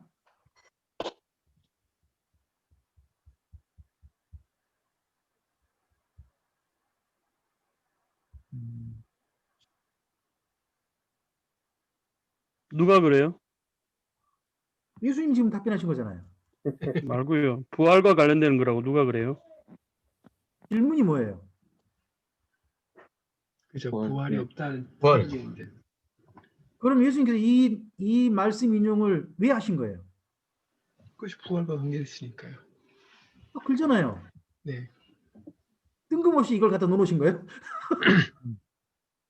예수님 엉뚱한 걸 갖다가 답변하신 건 아닐 거 아니에요. 그럼 이 네. 뭐와 관련돼서 한 답변이시다. 부활과 관련돼서는 답변이다. 당연히 그렇게 읽어야 되는 거 아닌가요? 네. 맞습니다. 아, 그러면 이 본문이 왜 부활 관련된 본문이에요? 그럼 답변을 우리가 이제 해내야 되잖아요. 예. 성경 부활이 네, 네, 부활이 없다고 주장하는 사두개인들은 네, 지금 이미 죽어버린 육체로 죽어버린 네. 아브라함, 이삭, 야곱은 네, 죽어버린 사람이잖아요. 네, 그런데 그 죽어버린 사람의 현재형을 쓰면서 하나님이다 네, 네, 네, 하는 것은 그분들의 영이 살아있기 때문에 네, 네, 과거건 현재건 미래건 구애받지 않는 네, 하나님과 함께 하시는 또 그들을 지켜주시는 하나님, 장래에 부활해서도 또 지켜서 함께 계시는 하나님이라는 뜻으로 지금 아브라함, 이삭, 야곱의 하나님이다라고 얘기를 하신 것 같습니다. 네, 네. 지금 이 본문을 노 목사님 대화설교 한번 좀 들어보실 만한데요. 노 목사님 대화설교 이 부분 하시면서 이걸 이야기하세요. 하나님은 지금 아브라함의 하나님이고, 지금 이삭의 하나님이고, 지금 야곱의 하나님이다라고 시제를 넣어가지고 말씀하세요. 시제를 넣어가지고 자 한번 여쭤볼게요. 부활이 없다면 뭐도 없을까요? 사두개인들. 죽음도 없죠. 죽음이 네? 없죠. 부활이 뭐도 없다면 부활이 없다면 뭐도 없어요. 죽어야 부활을 하니까 부활이 없다면 죽음도 없다는 거 얘기죠. 죽은 건 있겠죠. 사두개인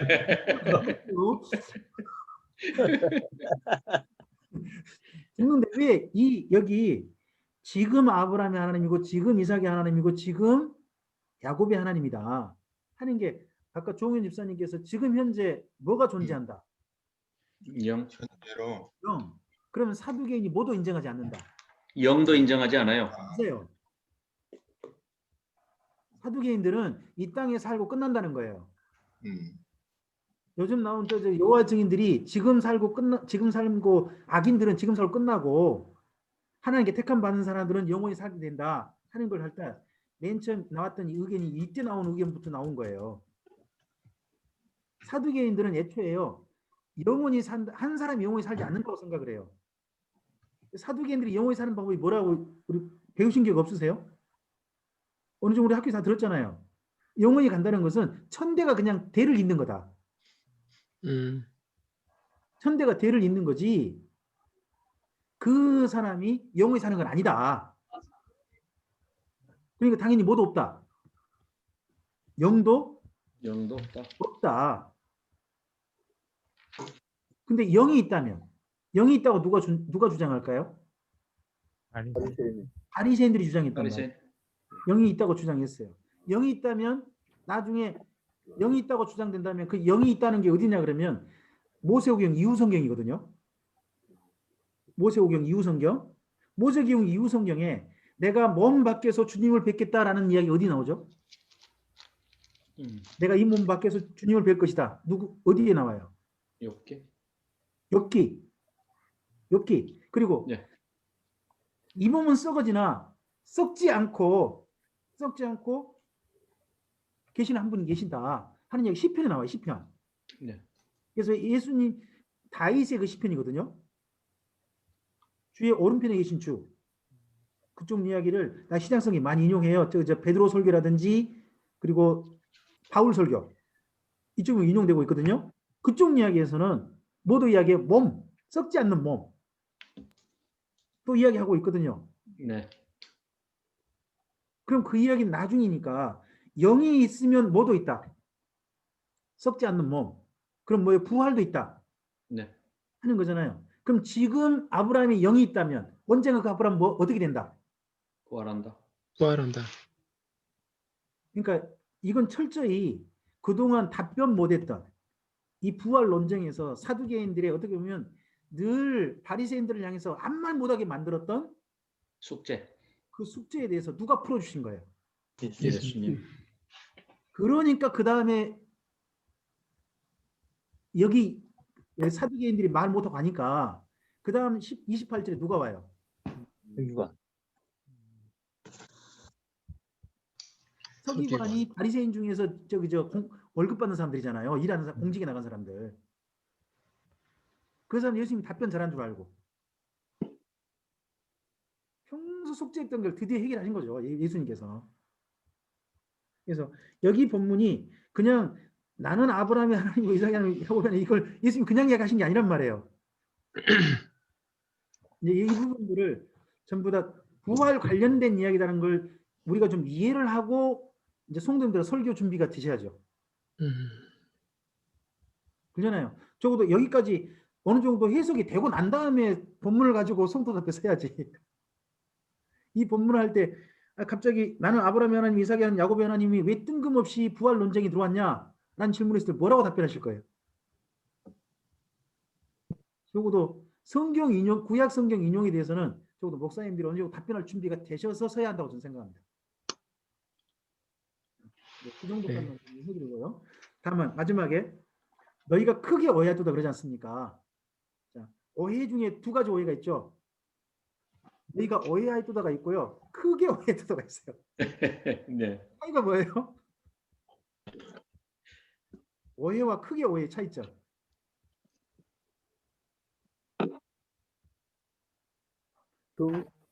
성경과 하나님의 능력의 그 차이? 저는 이렇게 생각하는데요. 오해는 천국 들어갈 수 있고요. 크게 오해는 천국 못 들어가요. 크게 오해 다른 번 하면 2단이 2단. 이거 성경에서 완전히 벗어나 버렸어요. 이제 제가 이제 불구비유로 이야기하는데 우리 몸이 다 건강하시잖아요. 건강하신데 근데 태어날 때부터 몸에 불구가 있을 수 있잖아요. 네. 그럴 수도 있잖아요. 그럼 그 사람 사람 아닌가요? 아니죠. 사람이잖아요. 근데 우리가 일부 몸에 우리도 사실 멀쩡해 보이지만 이미 우리 그 아버님, 어머님으로부터 유전자 물려받을 때 일부 고장나서 온 거 많거든요. 약간 그런 거 많잖아요. 네. 그렇지만 우리 전부 다 뭐예요? 사람이죠. 네. 일부 고장나도. 그러니까 성경 말씀을 완벽하게 이해했다. 그러면 누굴까요? 성경 말씀을 완벽하게 이해했다. 그러면 누구 있어요?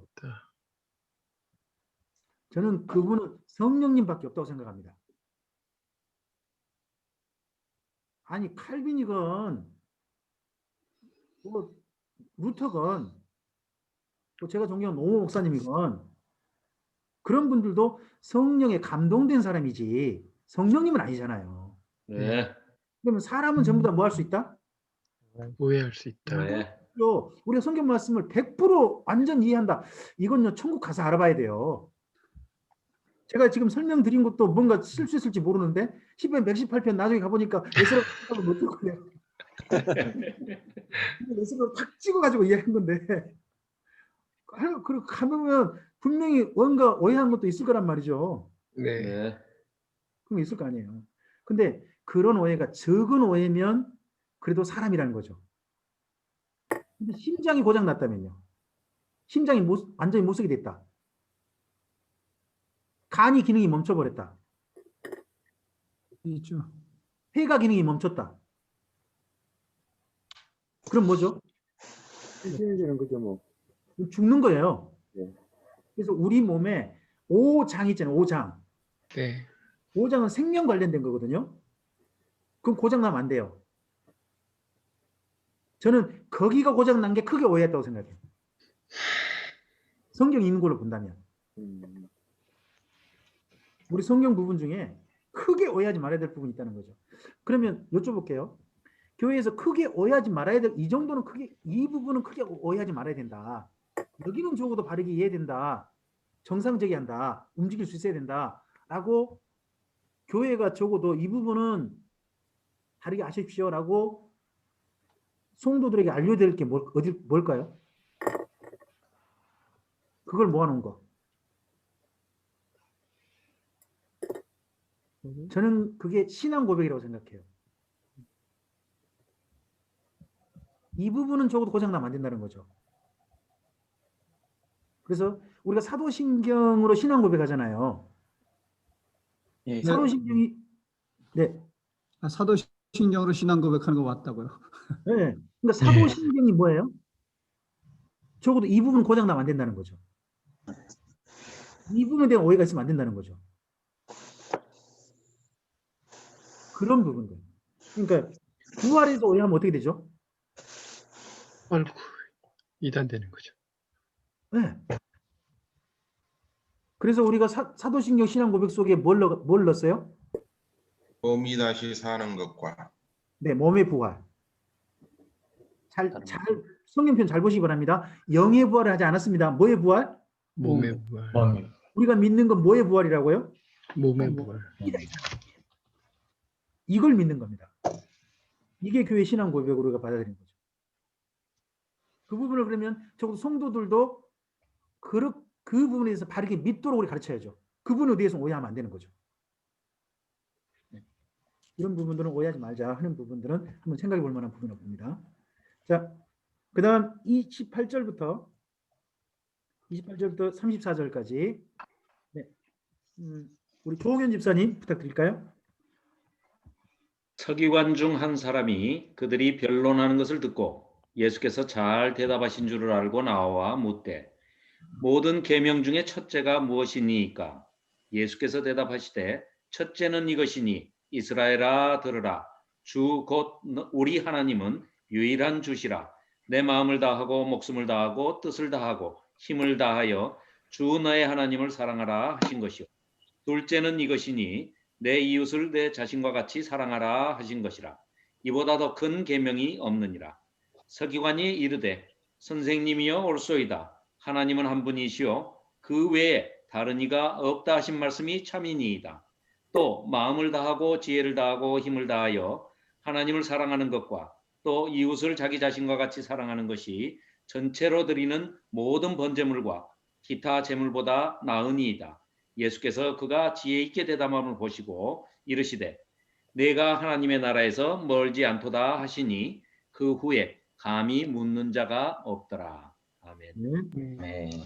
그 후에 감히 묻는 자가 없더라라는 34절이요. 마태복음 같은 경우는 거기 그 다음 예수님의 이야기 있잖아요. 다윗이 그리스도를 주라 하였으니 이제 어찌 그 사람이 되겠느냐 하고 난 다음에 그 다음에 간 문제가 없더라 이렇게 돼 있는 것 같고 여기 마가복음은 이 계명과 관련해서 이제 그렇게 해놨는데 좀 감히 묻는 자가 없더라는 부분이 약간 좀 복음서의 배치가 약간 다릅니다. 근데 어쨌든 이 이후로 여기 서기관 질문 이후에는 묻는 자가 없었던 건 분명한 것 같습니다. 예수님 일방적으로 질문하시고 그랬던 것 같고요. 그러다 보니까 여기 한 것 같은데 뭐 이 부분은 너무 잘하니까 제가 굳이 뭐 설명할까요? 많이 설교하시죠? 이스라엘 성경 강좌를 보신 분들은 여기 28절부터 34절 같은 경우는 굉장히 잘하시는 본문이야 됩니다. 저도 예수님 답변인데 여기가 마가복음은 바로 답변한 걸로 되어 있습니다. 답변한 거 되어 있습니다만 누가복음 같은 경우 어떻게 되어 있죠? 율법에 무엇이라 기록되었으며 내가 어떻게 읽느냐 그런 부분을 물어볼 수 있습니다. 그리고 누가복음은요. 여기 병행 구절 잘 보세요. 누가복음 배치가 어디에 되어 있죠? 10장으로 되어 있어요. 누가복음 보시면 10장으로. 그러면 이때 사건이 아니다라고 누가는 생각한 거죠. 네. 근데 이때 예수님 곁에 있었던 베드로나 마태나 이때 사건으로 기록을 해요. 그러니까 저는 누가의 기록이 상당히 좀 많이 고민하시고 연구하시고 철저하게 하려고 하셨지만 누가의 그 사건 배치 같은 경우 가끔씩 가다가 좀 곤란해 보이는 부분들이 있어요. 누가의 부분들은 그런 부분도 좀 이해하시고 좀 읽으셔야 한다고 봅니다. 그래요. 이제 이 부분은 뭐 늘 많이 하실 테니까 이 정도로 하고 넘어가겠습니다. 그 다음 뭐죠? 35절부터 37절. 네. 우리 안민혜 목사님 부탁드릴까요?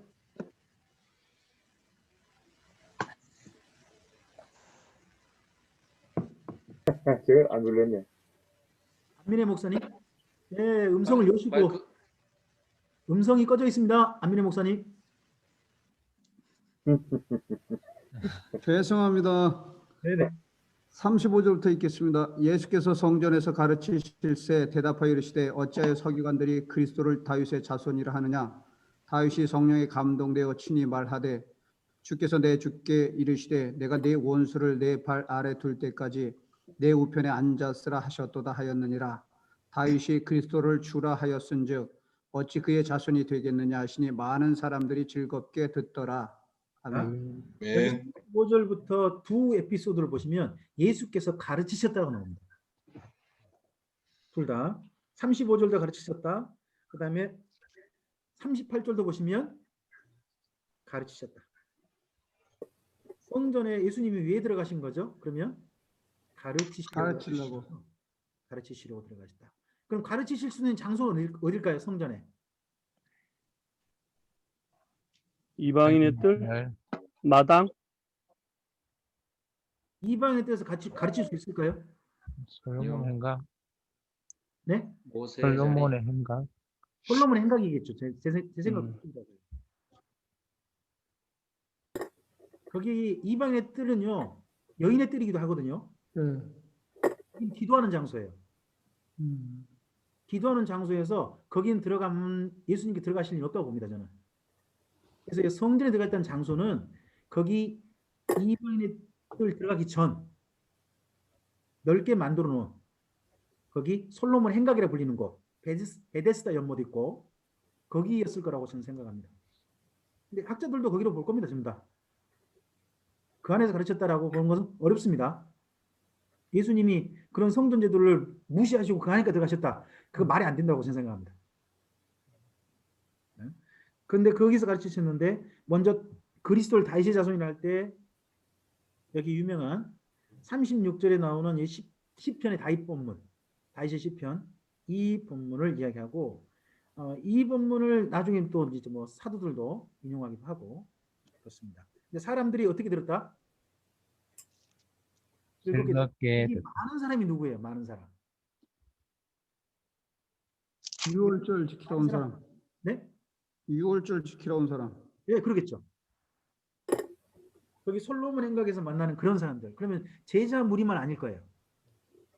자, 이 사람들이 언제까지 있을까요? 오순절. 오순절. 그러니까 오순절 전 성령 강림 사건에 있잖아요. 그 사람들은 예수님의 성전에서 만나봤을 가능성도 있고, 그죠? 네. 여기에서 십자가 못 박히는 걸 아침 일찍 해불잖아요. 네. 갑자기 뜻밖의 그냥 예수라는 젊은 선생이 못 박힌 뜻밖의 바로 6월절 전날 자기도 어떻게 해보도 못하고 바로 죽는 거 본 사람일 것이고, 그 다음에 예루살렘에 도는 소문도 막 들었겠죠. 예수 부활했단다. 예수 시체 훔쳐갔단다. 뭐 이런 이야기. 듣다가 50일째까지 간 사람들이겠죠. 네. 이 사건들을 이때 경험했던 사람들 가능성 없습니다. 많은 사람. 이 많은 사람 중에 나중에 3,000명 세례 받을 때 이 많은 사람 속에 사람들이 있을 가능성도 있다는 겁니다. 그런 부분은 충분히 있다고 생각해 볼 수 있습니다. 자, 그 다음 38절부터 40절이요. 네, 그 다음 부분 좀 읽어보겠습니다. 정보영 목사님. 네. 38절부터 몇 절까지요? 40절이요. 네, 그 다음. 여기까지. 예수께서 가르치실 때에 이르시되 긴 옷을 입고 다니는 것과 시장에서 문안받는 것과 회당의 높은 자리와 잔치의 윗자리를 원하는 서기관들을 삼가라. 그들은 과부의 가산을 삼키며 외식으로 길게 기도하는 자니 그 받는 판결이 더욱 중하리라 하시니라. 아멘. 아멘. 본문이 짧게 돼 있어요. 짧게 돼 있는 데는 누가복음도 짧게 돼 있어요. 근데 이걸 빌미 삼아 가지고 예수님께서 이곳저곳에서 하신 바리새인들을 향해서 퍼부으셨던 이야기를 한데 다 모아놓으신 분 있죠. 거기가 마태복음 23장이잖아요. 네. 23장 전체가 그렇게 돼 있잖아요. 그래서 각각의 시각이 약간 다른 것 같아요. 마태는 어느 정도 시각인 거죠? 마태복음의 시각은 바리새인들에 대해서 화 있을진저의 정도 시각이에요. 근데 여기 마가복음하고 누가복음의 시각은요. 비판하다 하는 정도 시각인 것 같아요. 비판하다. 시각의 차이 약간 좀 강도가 달라요. 마태복음의 23장 읽으면요. 바리새인들 천국 가요 못 가요? 못 가고. 23장 읽으면 천국 갈 사람 한 사람도 없어요. 그거. 예. 어떻게 하죠? 그 마태복음 23장 이런 이야기 있죠. 그 바리새인들이요. 천하에 두루 다니면서 제자 한 명 고른대요. 제자 한 명 찾아가지고요. 제자를 그 자기한테 배운 사람을 어떻게 만든대요? 자기보다 예나 더 지옥 자식 되게 한다. 기억나시죠? 예. 그럼 바리새인 당연히 어디 가고? 지옥 가고. 지옥 가고. 그 제자는 어떻게 만들어? 더 확실하게 지옥 가게 만들어. 지옥 가고. 그러면 바리새인 따르면 어디 간다? 지옥 간다. 그런 식의 이야기가 마태복음 23장이에요. 그러면 마태복음 시각에서요. 마태복음에서 그 당시 최고의 이단이 어디예요? 마태복음 시각으로 보면 최고의 이단. 바리새인 이야기거든요. 마태복음은 그런 시각으로 읽으셔야 돼요. 마태복음은. 근데 여기 마가복음하고 누가복음은 약간 바리새인들이 비판을 하지만 비판 농도가 마태복음보다는 살짝 옅어요. 자, 바리새인들에 대해서 바리새파 사람들에 대해서 조금 베드로의 시각은 어떻다는 이야기죠? 베드로의 시각은 비판받아 마땅하지만 네.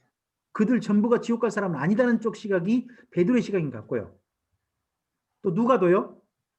네. 그쪽 시각에 대해서는 그렇게 심하지 않은데 그럼 마태가 왜 그렇게 심하지 하는 걸 또 생각해 봐야죠. 마태는 왜 그러지? 하는 거에 대해서 이미 우리가 마태복음을 저는 저 신윤서 목사님하고 해버렸기 때문에 설명드릴 길이 없네요. 그 부분은 다음 주에 한번 우리 신윤서 목사님께서 좀 이야기해 주실까요? 요약 정리를 해야 되나요? 힘드네요. 요약 정리 한번. 아니면 제가 김영주 목사님과 했던 강의 파일을 보내드릴까요? 아무거나 좋습니다. 두 개 다. 일단은 여기 상당한 부분을 이야기하는데 여기에서 제일 문제 삼는 거 잘 보세요. 여기 마가복음이 짧게 이야기했지만 첫째 긴 옷 입고 다니는 거, 시장에서 문안받는 거, 해당의 높은 자리와 잔치 윗자리를 원한다. 종교 지도자가 제일 문제성 있는 태도가 뭐죠? 이걸 한마디로 표현해봐요. 예수님 당시나 지금이나 과거나 종교 지도자가 제일 잘못될 수 있는 첫 번째 행태가 뭐예요? 권위주의. 네, 권위주의를 다르게 표현하면요? 의식을 중요하게. 섬김을 받으려 한다. 네, 항상 윗자리에 서려고 하는, 대접받으려고 하는 사람. 그런 태도가 제일 문제점이 있다는 거죠. 늘 자기 권위만 내세우고 그러죠. 그다음에 두 번째 문제점이 뭐예요? 40절에. 두 번째 문제점. 외식. 그 이전에. 과부의 가산을 뭐죠? 돈 밝히는 종교 지도자. 돈을 잘 걷어. 네. 종교를 도구 삼아서 누구 배 채우는 사람? 내 배. 자기 배 채우는 종교 지도자가 있다는 거죠. 그죠? 그 다음에 또 하나 태도. 그 다음 뭐예요? 외식으로? 특별히 외식은 어디에 나타나요? 기도인데 기도를 어떻게 하는 게 외식이래요? 길게.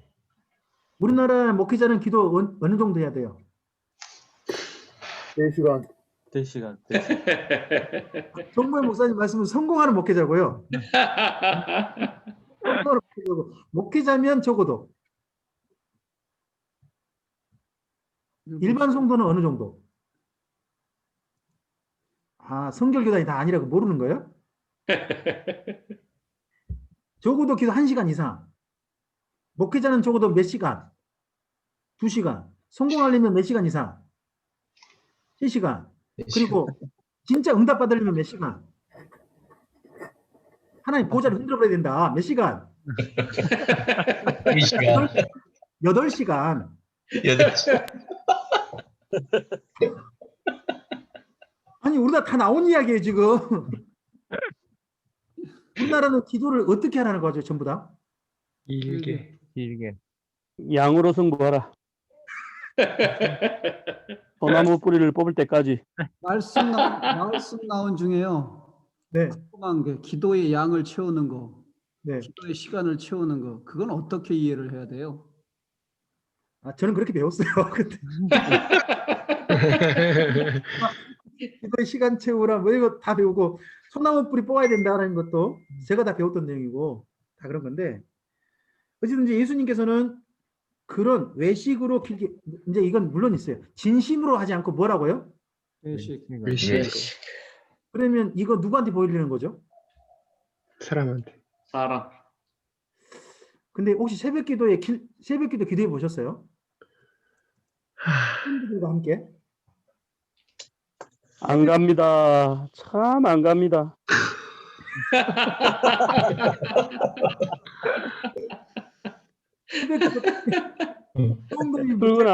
출근 안 하는 할머니들. 아, 여쭤볼게요. 새벽기도 때 성도님들이 먼저 일어나야 됩니까? 목사님이 먼저 일어나야 됩니까?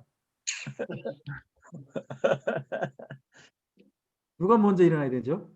수면 유지. 보통 끝까지 버티는 분은 누구 해야 됩니까?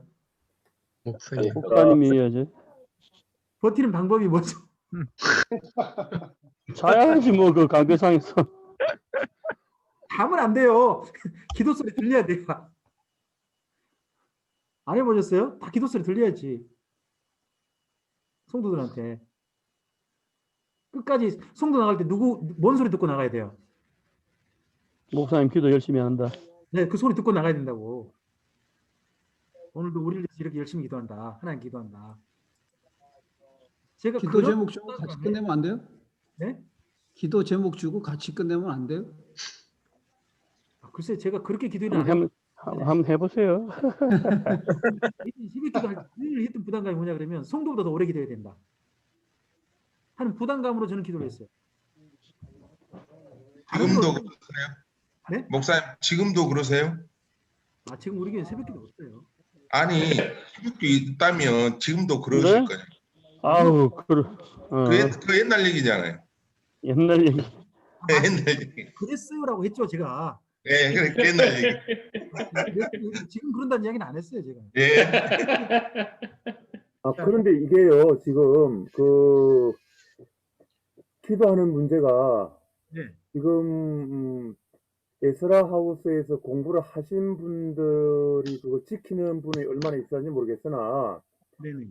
공부를 다녀갔던 분들도 그대로 하지 않고, 네. 예전에 에스라 하우스를 다녀가기 이전에 그 방식을 따라서 지금도 굉장히 많이 하거든요. 저 같은 경우는, 이제 에스라 하우스를 97년도에 오고 그 이전에 이제 목사 한수 받고 난 다음에 가정교회라고 하는 곳에 했는데 네네. 이제 거기서도 가르치는 모토가 어쨌든 목회자는 하루에 3시간 이상씩 해야 된다. 지금 현재도 뭐 이게 그러니까 서울 전국을 막론하고 다 그래 하거든요. 저는 그래서 이제 노 목사님을 제가 이렇게 좋아하는 게 우리는 유불교 사상 아래서 있던 사람들인데 성경 말씀을 받아들여서 성경이 말하는 바가 뭐냐, 이제 그리고 우리는 어떤 존재냐를 알아가는 데 있어서 저는 정말 그게 좋아서 이제 그대로 살려고 하는데 이제 우리 집 사람도 그런 얘기를 제가 해서 그래서 이게 아직까지 좀 해결 안 된다 하는 게 헌금만이 좀 이렇게 좀 이제 거두고 사람들 많이 모으는 게 능력 아니냐. 제가 그래서 이게 목회자 사모도 이런 마인드를 가지고 있다면 일반 성도들은 물어 뭐하랴. 그러니까 제가 그래서 그랬죠. 그러면 이만희 같은 사람 이제 능력이 있는 거 아니냐. 이재록 같은 사람도 능력이 있는 거 아니냐. 뭐 정명수 그래 또 아이 뭐 그건 그거고 그러니까 그렇게 말해버리니까 아 이게 성경을 바르게 가르치려고 하는 것도 회중들의 입장에서는 별 그게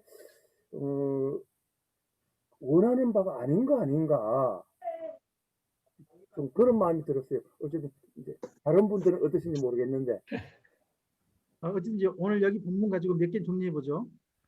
판결이 중요한 몇 가지 태도는 분명하죠. 첫째 뭐예요? 대접받고 싶은 종교 지도자, 그죠? 대접받기만 좋아하는 종교 지도자. 그다음 뭐예요? 종교를 이용해서 자기 돈 벌려고 하는 사람, 그죠? 그다음에 외식으로 기도하는 사람, 이 세 가지잖아요. 세 가지. 외식, 자기 욕심 채우는 사람, 대접받고자 하는 거 세 가지잖아요. 네. 이 세 가지를 뭐한다? 반드시 그날 판결이 중요할 거다 하는 건 분명한 것 같아요. 그러면 이런 이야기는 성도들한테 할 게 아니라 우리 자신한테 해야 한다고 저는 생각해요. 특별히 이 자리에 우리 함께 있는 목사님들께는 이건 우리한테 하는 이야기로 저는 이건 또 생각해 볼 수 있습니다. 외식으로 길게 기도한다지 진심으로 길게 기도한다는 거 예수님은 죄송한 건 아니라고 저는 생각합니다. 근데 이제 예수님 가르쳐준 기도는 길게 기도하지 말라는 거예요. 중언부언 하지 마라. 예수님이 우리한테 보여주신 가장 좋은 모범이 뭐냐, 기도의 모범이 뭐냐 그러면 주기도문이거든요. 주기도문 짧아요. 예, 주기도. 네네네. 가르쳐준 기도니까 그런 것도 좀 생각해 볼 만하다고 봅니다. 자, 그런 부분은 좀 넘어가고 그 다음 보죠. 41절부터 나머지 부분 좀 보죠. 신윤선 목사님 읽어주실까요? 네. 예수께서 헌금함을 대하여 앉으사 무리가 어떻게 헌금함에 돈 넣는가를 보실세 여러 부자는 많이 넣는데 한 가난한 가부는 와서 2렙돈 곧 한 고들한 틀을 넣는지라. 예수께서 제자들을 불러다가 이르시되 내가 진실로 너희에게 이르노니 이 가난한 가부는 헌금함에 넣은 모든 사람보다 많이 넣었도다. 그들은 다 그 풍족한 중에서 넣었거니와 이 가부는 그 가난한 중에서 자기의 모든 소유 곧 생활비 전부를 넣느니라 하시니라. 아멘. 아멘. 자, 여기 41절부터 44절 이 본문은요. 마태, 마가, 누가 공이 있어요. 과부의 이 2렙돈 아니 마태복음도 있는데 여기 누가복음이 있나요? 제가 보는 거 다 있던데 이게 누가복음에만 있습니다. 누가복음에 있나요? 네. 네. 있나요? 마태는 없습니다. 없네요. 잘못 읽은 모양이네. 읽는 걸로 제가 읽었거든요.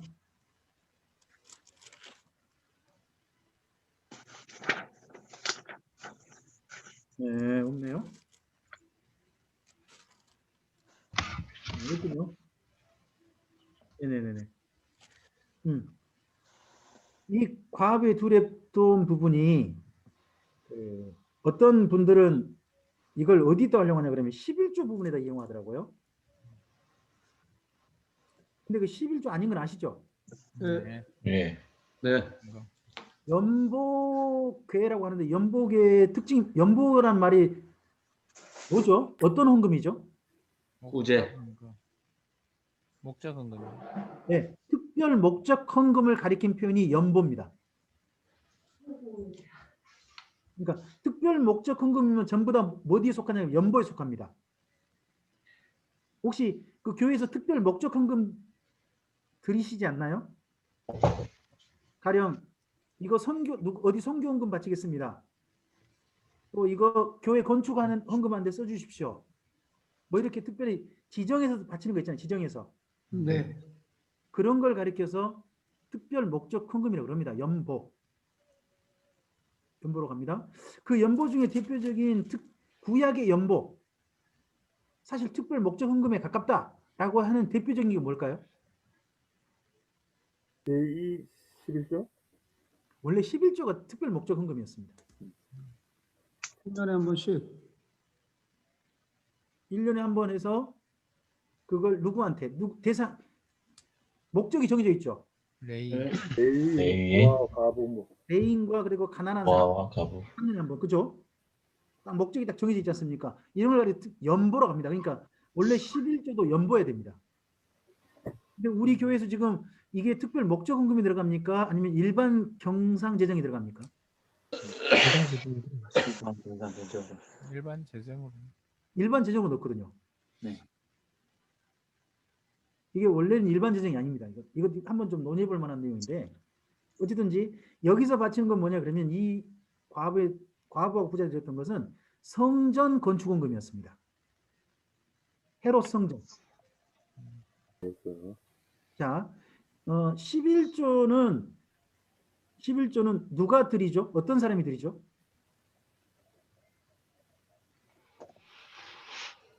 (11조) 자꾸 이야기 가져가서 죄송합니다. 11조는 누가 드리죠? 다. 이스라엘 백성들이 또 드리면 이제 레위인. 그런 거 아니야? 누가 드리냐 그러면요. 생활이 되는 이스라엘 민족입니다. 네네. 대상이 모든 네. 이스라엘 민족 아닙니다. 객과 과와 가부 이런 사람은 11조 대상이 아닙니다. 예, 맞아. 그 사람들은 뭐죠? 구제인 혜택 대상자입니다. 혜택 대상자거든요. 그럼 이 과부는 뭐예요? 혜택 대상자. 혜택 대상자니까 이 여인이 만약에 11조를 바치고 있었다면 누가 제일 먼저 반대하셨을까요? 예수님이. 근데 이 여인은 이때 뭘 바친 거예요? 예수님. 그런 형편 가운데서도 그게 아니라 자기가 먹는 대신에 성전 건축하는데 이걸 바치겠다고 하니까 예수님께서 그 여인이 바친 것을 그냥 보신 겁니다. 부자들과 비교해서. 그럼 부자들도 뭐 낸 거죠? 성전 건축원금입니다. 그리고 이 여인이 내는 두 렙돈 이거 히브리 돈 아닌 거 아시죠? 네. 밑에 써져 있습니다. 요즘 나눠도 잘 돼 있어요. 예. 렙돈은 헬라 돈. 헬라 돈이고 고드란트는 로마 돈. 네, 그렇게 좀 정리되겠습니다. 그러면 렙돈, 고드란트 이것도 또 뭘까요? 이게 바로 로마를 위해 썼다라는 게 보인다는 겁니다. 로마 사람들이 알아먹도록. 렙돈 곧 고드란트. 그래서 이제 그런 이런 부분도 이제 로마에서 썼을 것이다라고 보이는 대표적인 부분이 된다는 거죠. 그러니까 그 가운데 가장 많이 우리 보통 이것만 보죠. 가장 많이 넣었다. 여인이 가장 자기 소유 전부 넣었다. 이제 이런 것만 보는데 이제 그 부분은 충분히 다 알고 이제 설교하시니까 이 과부가 드린 헌금이 어느 용도인지만 목사님들 아시면 되겠죠? 네. 건축 헌금 연복 하는 그런 쪽이다 하는 걸로 이해하시고 본문을 이제 성도님들에게 좀 더 맞게 설교하시면 될 것 같습니다. 이제 이거 보면 어떠세요? 교회 건축 헌금은 누가 할 수 있어요?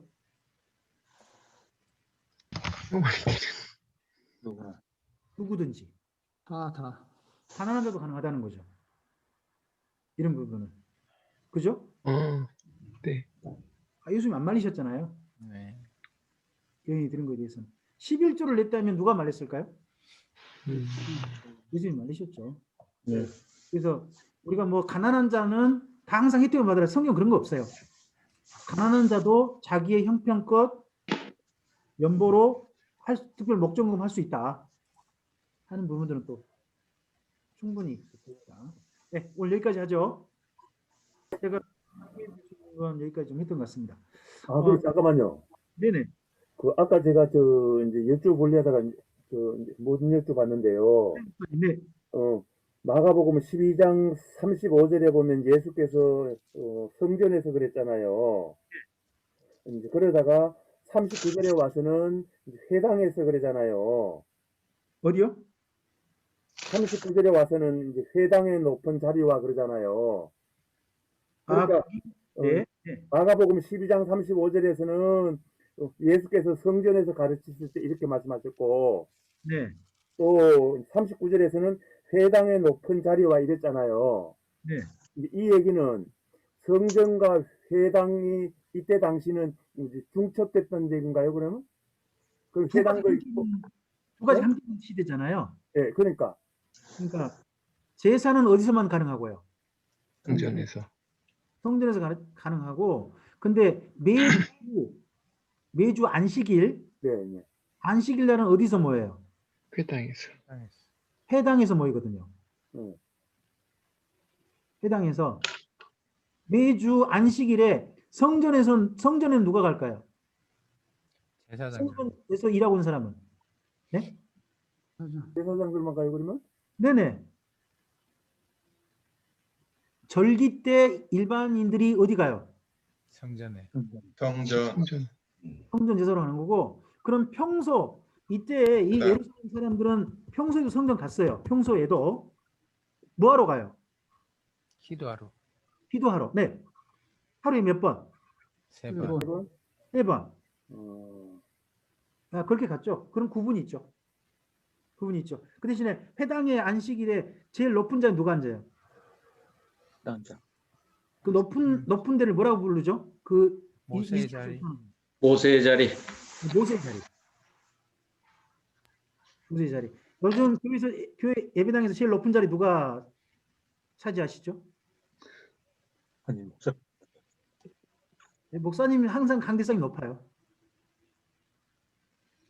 그러면 이게 저 해중단 밑에 있고 높았잖아요. 이게 전부 다 그 회당 구조예요. 그러면 이게 이제 사도행전 쭉 보면은 계속 어쨌든 회동 문화는 이제 계속 이어지잖아요. 그러면 이제 성전은 그러면 언제부터 사라지는 거예요? 성전은 AD 70년에 그 이제 예루살렘 이제 멸망당할 때? 네네 그때 파괴되죠. 그 이후에 존재한 것은 회당만 존재하게 되죠.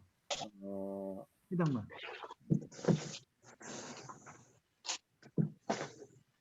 예. 네, 또 다르게 또 혹시 토론하시고 싶으신 내용이 있으신가요? 일단 기도로 마무리하고 또 이야기 좀 나눌까요? 네, 될까요? 네, 그러면 오늘 박필선 목사님. 네.